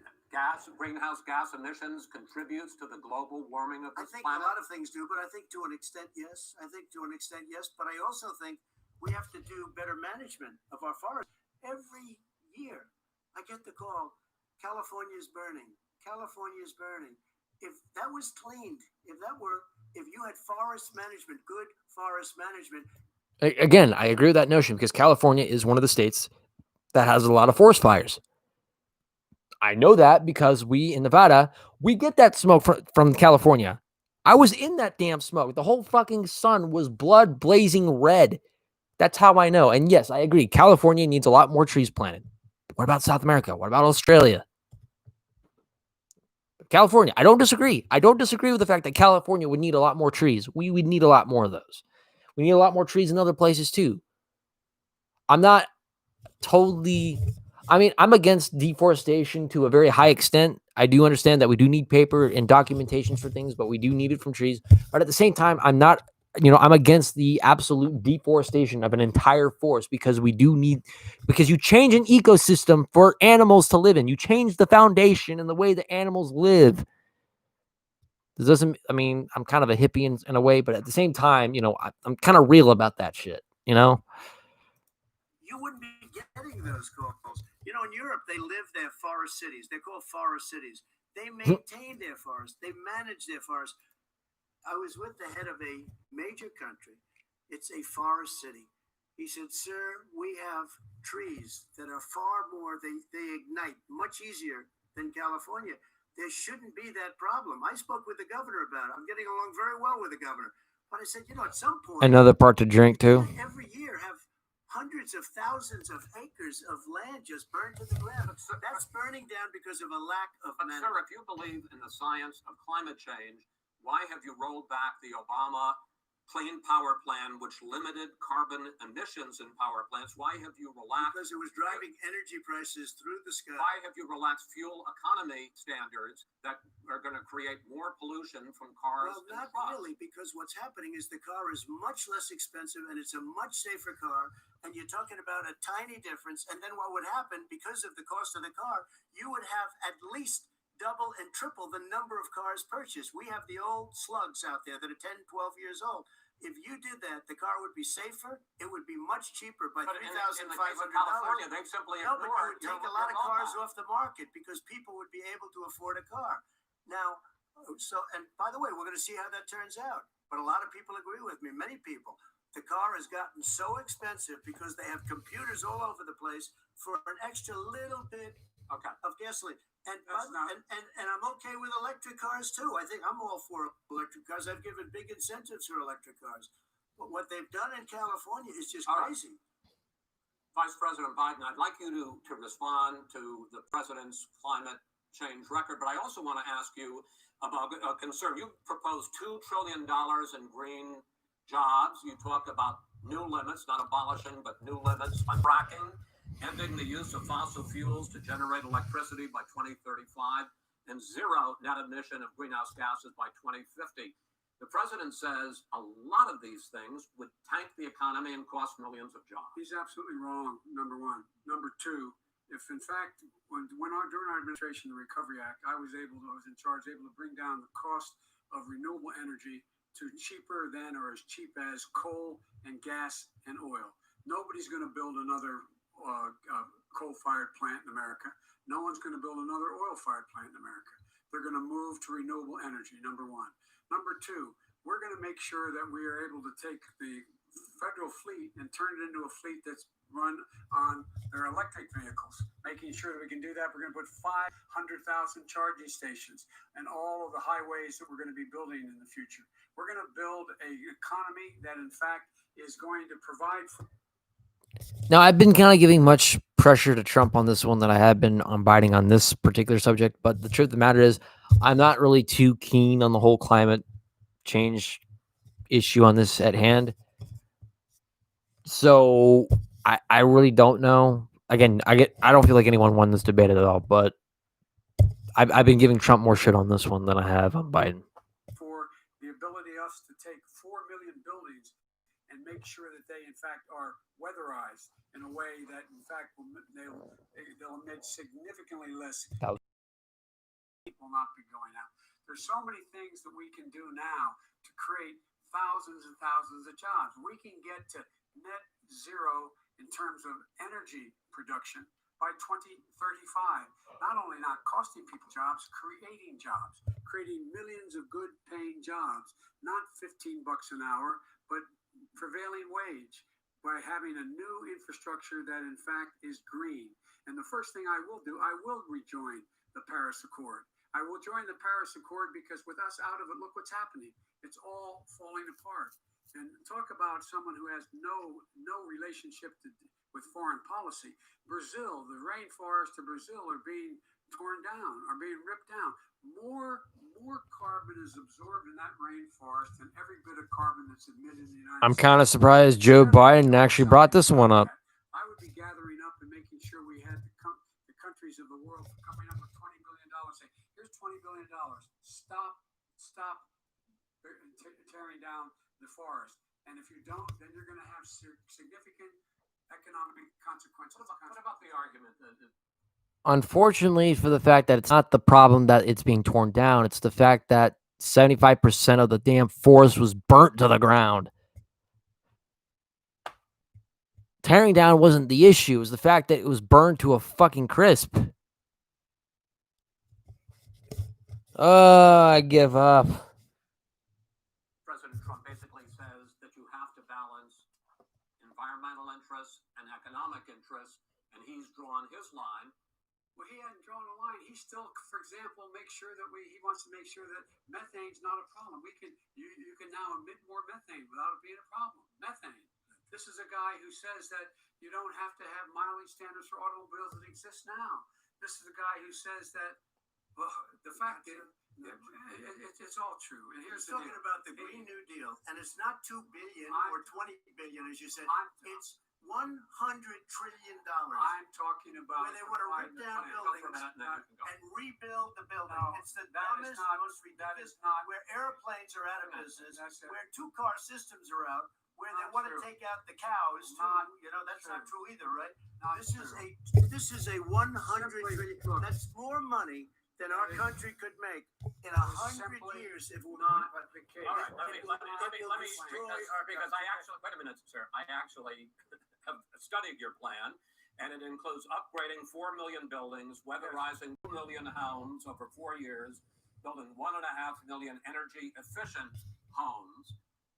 So the question becomes, the president is saying, I think some people who support the president would say that sounds like it's going to cost a lot of money and hurt the economy. What it's going to do is going to create thousands and millions of jobs, good paying jobs. Let him finish, sir. He doesn't know how to do that. The fact is, it's going to create millions of good paying jobs, and these tax incentives. He says that, but does that really actually happen?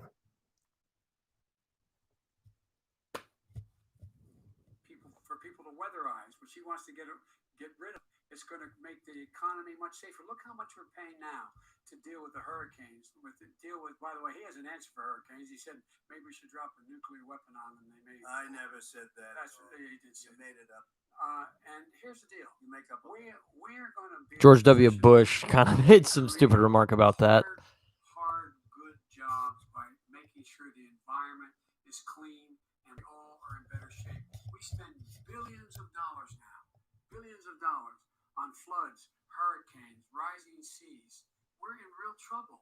Look what's happening just in the Midwest with these storms that come through and wipe out entire sections and counties in Iowa. They didn't happen before. They're because of global warming. We make up 15% of the world's problem. But the rest of the world, we've got to get them to come along. That's why we have to get back into the Paris Accord. All right, gentlemen. I'm just going to let this finish up because we're almost done. I didn't pause it. What the fuck? Why didn't you get the world? China sends up real dirt into the air. Russia does. Supposed to be good. And by the way, he made a couple of statements. The Green New Deal is $100 trillion. That is not my plan. That's Green you want to rebuild every is not my plan. I want to rebuild If every you knew anything building. about it, He made a statement about the military. He said I said something about the military. He and his friends made it up, and then they went with it. I never said it. Okay. That is What not he true. did is We're talking about climate control. What the fuck? Why did you go back on the fucking military thing? That's irrelevant to what's going on now. The fuck? You're just going back and retracting to issue because this entire ordeal about how much it's going to cost to do an environmental friendly plan, and then all of a sudden you just went back about the statement about the military. Why don't you save it for when they ask you questions about that?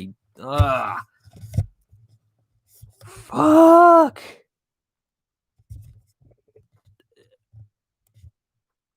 Oh, just choke me for what I'm about to say, but for once, and I'm only saying this for once, it's the one fucking thing that Joe Biden actually fucking won. He got this one fucking segment won. Nobody fucking won throughout the rest. He only got this one, and Trump actually had one good segment about the fucking, like, what was it? Antifa. He got that one right. So he won on that one. And he won on this one. So still nobody fucking won. It's because this is a shit show. He called the military Vice President. stupid bastards. I He did said not it on say tape. it. He said Mr. stupid Please, bastards. He no, said it. stop. I would never I say would that. play it. Stop. Play it. Go ahead. Mr. You're on Vice tape. President answered his final question. The final question is, I can't remember which of all his ranting. I'm having a little trouble myself, but I'm with the moderator on that. About this question of what it's going to cost. The economy. I mean, the Green New Deal and the idea of what your environmental changes will do. The Green New Deal will pay for itself as we move forward. You're not going to build plants that, in fact, are great polluting plants. But you You're going to support build the Green New Deal? Pardon me? You support that? No, I don't support the Green New You Deal. don't? Oh, well, that's a big statement. I That support means you the just plan. lost the radical left. I support you the don't? Biden plan that I put forward. Okay. The Biden plan, which is different than what he calls the radical Green New Deal. All right, gentlemen, final segment.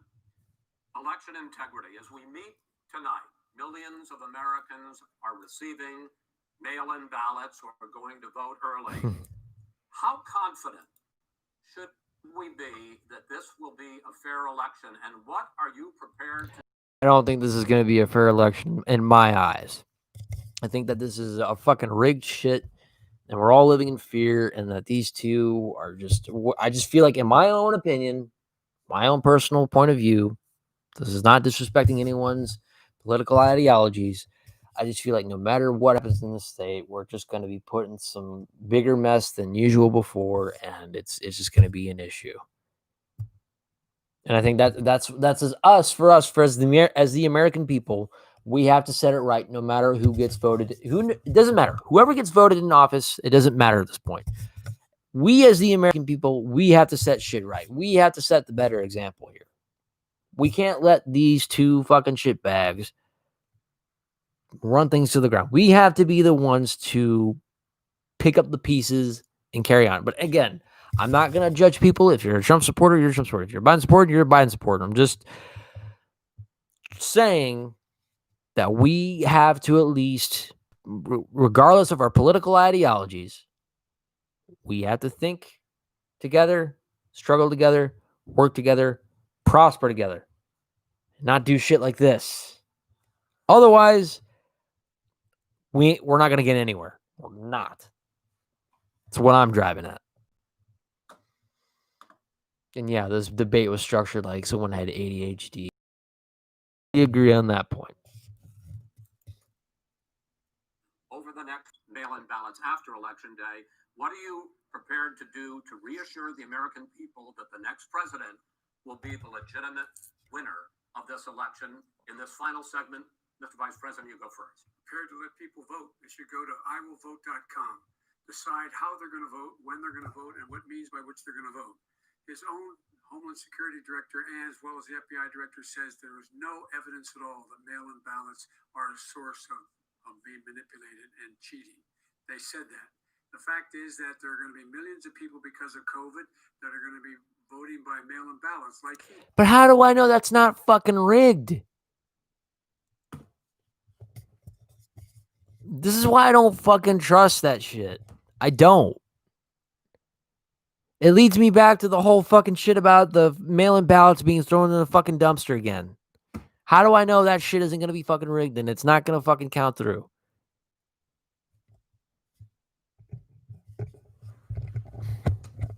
We're almost done. We're at a minute and 27 seconds. He does, by the way. He sits I'm sorry. No, I'm sorry. We're at an hour and 27 minutes, and it's a minute and 39 minutes total. So we got a few more. Ballot to Florida. Number one. Number two, we're going to make sure that those people who want to vote in person are able to vote because enough poll watchers are there to make sure they can socially that it's not going to be legitimate. Show up and vote. You will determine the outcome of this election. Vote, vote, vote. If you're able to vote early in your state, vote early. If you're able to vote in person, vote in person. Vote whatever way is the best way for you, because he cannot stop you from being able to determine the outcome of this election.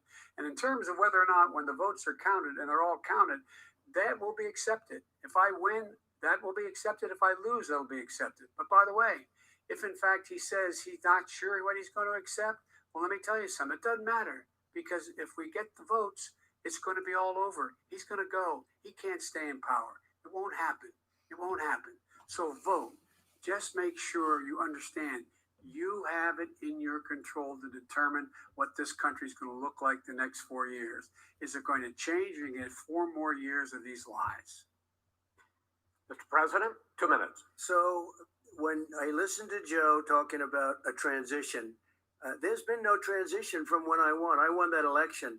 And if you look at crooked Hillary Clinton, if you look at all of the different people, there was no transition, because they came after me trying to do a coup.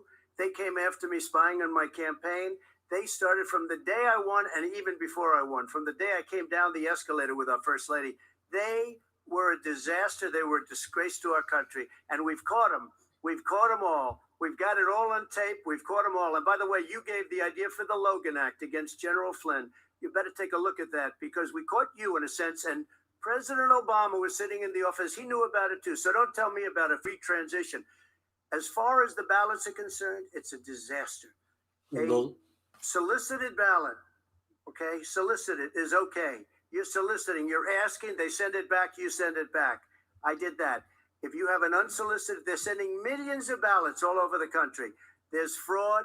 They found them in creeks. They found some with the name Trump, just happened to have the name Trump just the other day, a waste paper basket. They're being sent all over the place. They sent 2 in a Democrat area. They sent out 1,000 ballots. Everybody got 2 ballots. This is going to be a fraud like you've never seen. The other thing, it's nice on November 3rd, you're watching and you see who won the election. And I think we're going to do well, because people are really happy with the job we've done. But you know what? We won't know. We might not know for months, because these ballots are going to be all over. Take a look at what happened in Manhattan. Take a look at what happened in New Jersey. Take a look at what happened in Virginia and other places. They're not losing 2%, 1%, which, by the way, is too much. An election could be won or lost with that. They're losing 30 and 40%. It's a fraud, and it's a shame. And can you imagine where they say you have to have your ballot in by November 10th? November 10th. That means that's 7 days after the election, in theory, should have been announced. Okay. We have major states with that. Sir, all run by 2 Democrats. minutes is 2 minutes. All run by Democrats. It's President Trump, it's a rigged election. you're going to be able to continue. You have been charging for months that mail-in balloting is going to be a disaster. You say it's rigged, that it's going to lead to fraud. But in 28 voting, that was a quarter, more than a quarter of all the voters that year cast their ballots by mail. Now that millions of mail-in ballots have gone out, what are you going to do about it? And are you counting on the Supreme Court, including a Justice Barrett, to settle any dispute? Yeah, I think I'm counting on them to look at the ballots, definitely. I don't think, I hope we don't need them in terms of the election itself. But for the ballots, I think so. Because what's happening is incredible. I read today, where at least 1% of the ballots for 2016 were invalidated. They take them. We don't like them. We don't like them. But what are you going to do about it? There are millions of ballots going out right now. What you do is you go and vote. You do a solicited ballot, no, and that's okay. I know or you go and vote. I'm asking you about the fact that millions of people. You go and vote. You go and vote. But like what I'm saying is, what are you going to do used about to the fact in that millions of people? You either do, Chris, a solicited ballot where you're sending it in, they're sending it back, and you're sending. They have mailmen with lots of it. Did you see what's going on? Take a look at West Virginia. Mailmen selling the ballots. They're being sold. They're being dumped in rivers. This is a. I voted via kiosk on a computer, Trump. Yeah. Let that sink in the mind for the moment. I didn't mail mine in. I voted. via kiosk computer. Now, whether if I do vote or not, I don't know. At this point, it just feels like it doesn't matter what I fucking do. So, I don't know. Whether if I do vote or not, I don't know. I just don't fucking care anymore. But I feel like at the end of the day, it's not gonna fucking matter what I do. Doesn't matter what other people are gonna fucking do. At the end of the day, this is all that I'm just gonna put in return. So whether if I do vote or not, I don't know. So.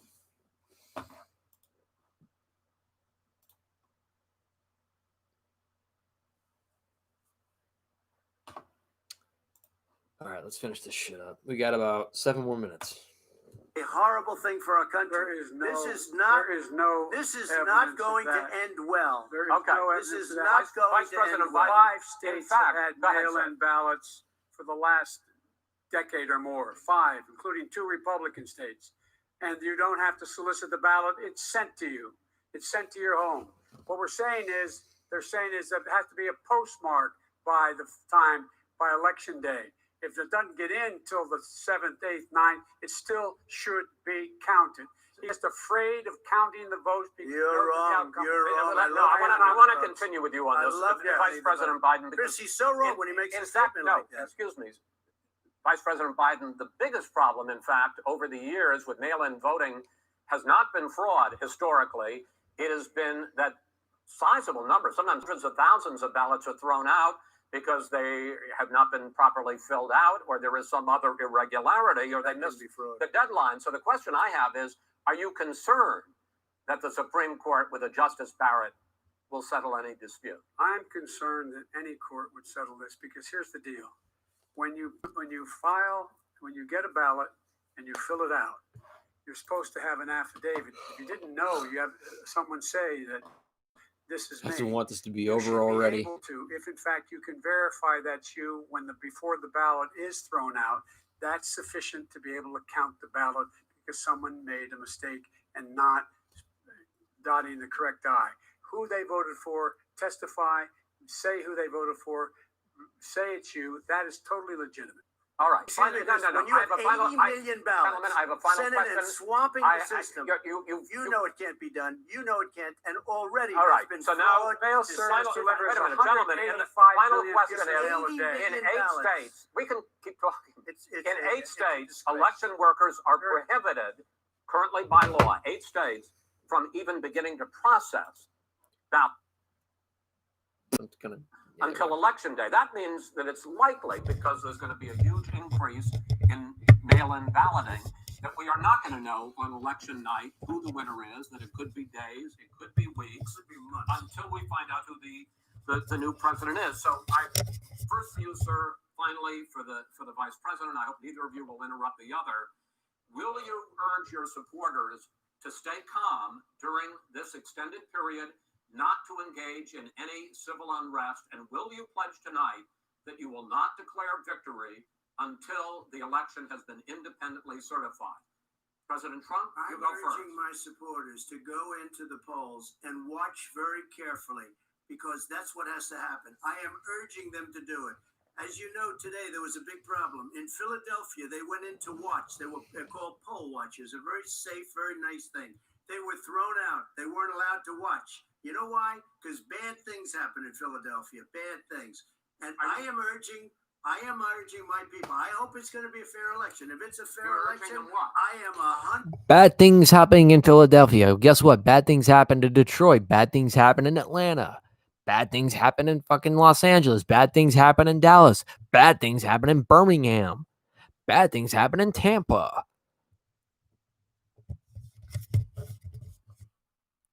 My gosh. It's like watching a retard humping a fucking doorknob. And that's no disrespect to anyone who suffers from retardation, because that's not what I'm talking about. I'm talking about guys like this whose logic just astounds me beyond belief. 100% on board. But if I see tens of thousands of ballots being manipulated, I can't go along with that. And I'll tell you what, from a common sense, does that mean I'll tell you what it means. It means you have a fraudulent election. You're sending out 80 million ballots. They're not equipped to. These people aren't equipped to handle it. Number one. Number two, they cheat.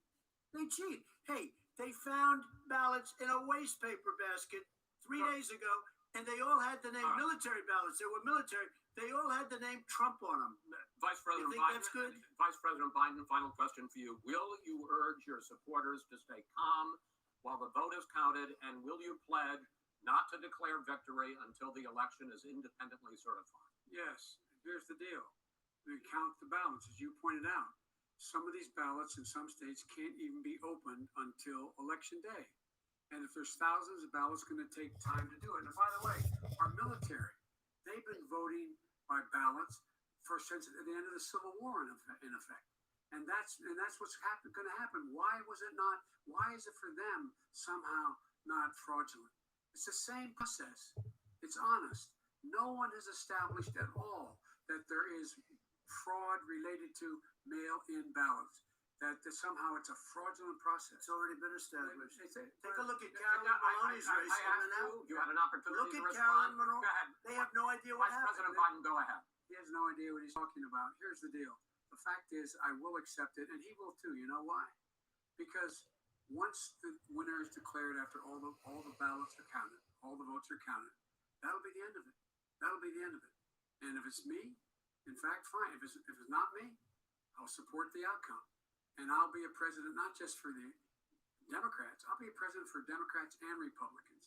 And this guy, I want to see an honest Okay. ballot count. Gentlemen, you say that's the end of it? This is the end of this debate. Honest ballot count. We're And I going to think leave it he does there. too.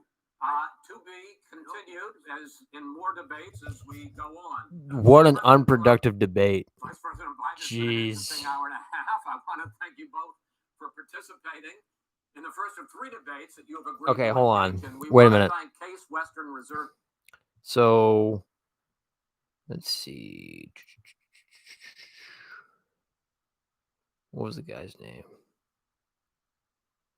So major props to Chris Wallace, the moderator. If there was anywhere on a ballot selection, I would actually vote for Chris Wallace, the moderator, just out of spite, because Chris Wallace was a fucking trooper in this fucking debate, having to deal with these 2 fucking dipshits, in my opinion. He basically was trying to get shit back in order. Yeah, I mean, while it may have failed, he just wasn't having it. So I had to give him props and respect for, trying to get shit straight and, like, hey, dude, let the other person talk. And it doesn't matter like which person was interrupting. It's just, it still stands as it is that this was an unproductive debate. And wow. Am I going to like the outcome no matter what? Nope. It doesn't matter if I vote or not. I don't know. I don't like the outcome either way. But anyway, enough about me. So if you guys had fun, or at least stay safe out there. If you're out far from your house, don't drink and drive. Be safe. Do the right thing.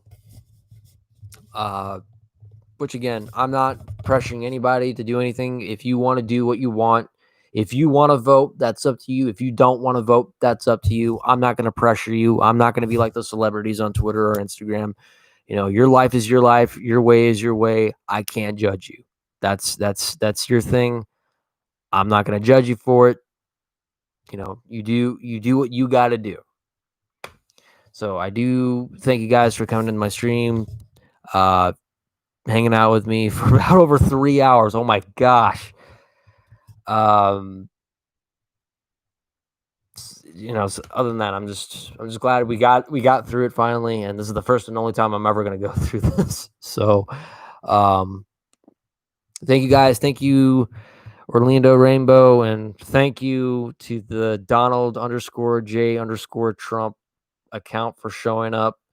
Problematic Bitch, Dark Side Productions. Let's see, MEM Bassist. Who else? Even to this Jose P guy, I don't know exactly what he was thinking of asking. I don't know. I don't know if it was for me. I don't know if it was for the presidential debate. I don't know. For Light Free, Who else? Christian Peck. Who else? Christopher Cunningham. I know there's more. Logan Looker. Thank you. Zombie Champ. And there was one more person. There was Zoltanius HN. And there was one last person. And Despair Doctor. Thank you guys for coming out to the stream. That's been pretty good. And I don't know why you decided to retract those messages. I don't know. I mean, you're free to speak as long as we're being respectful here. Monkey. One sec.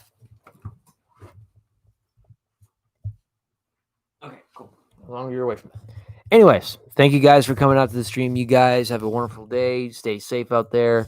You guys stay positive about stuff. You know, I'm pretty sure things will get better. Like I said, don't lose faith. Don't lose hope in humanity, man. Just be positive. So anyways, hope you guys have fun. I'll catch you guys later. Thank you guys.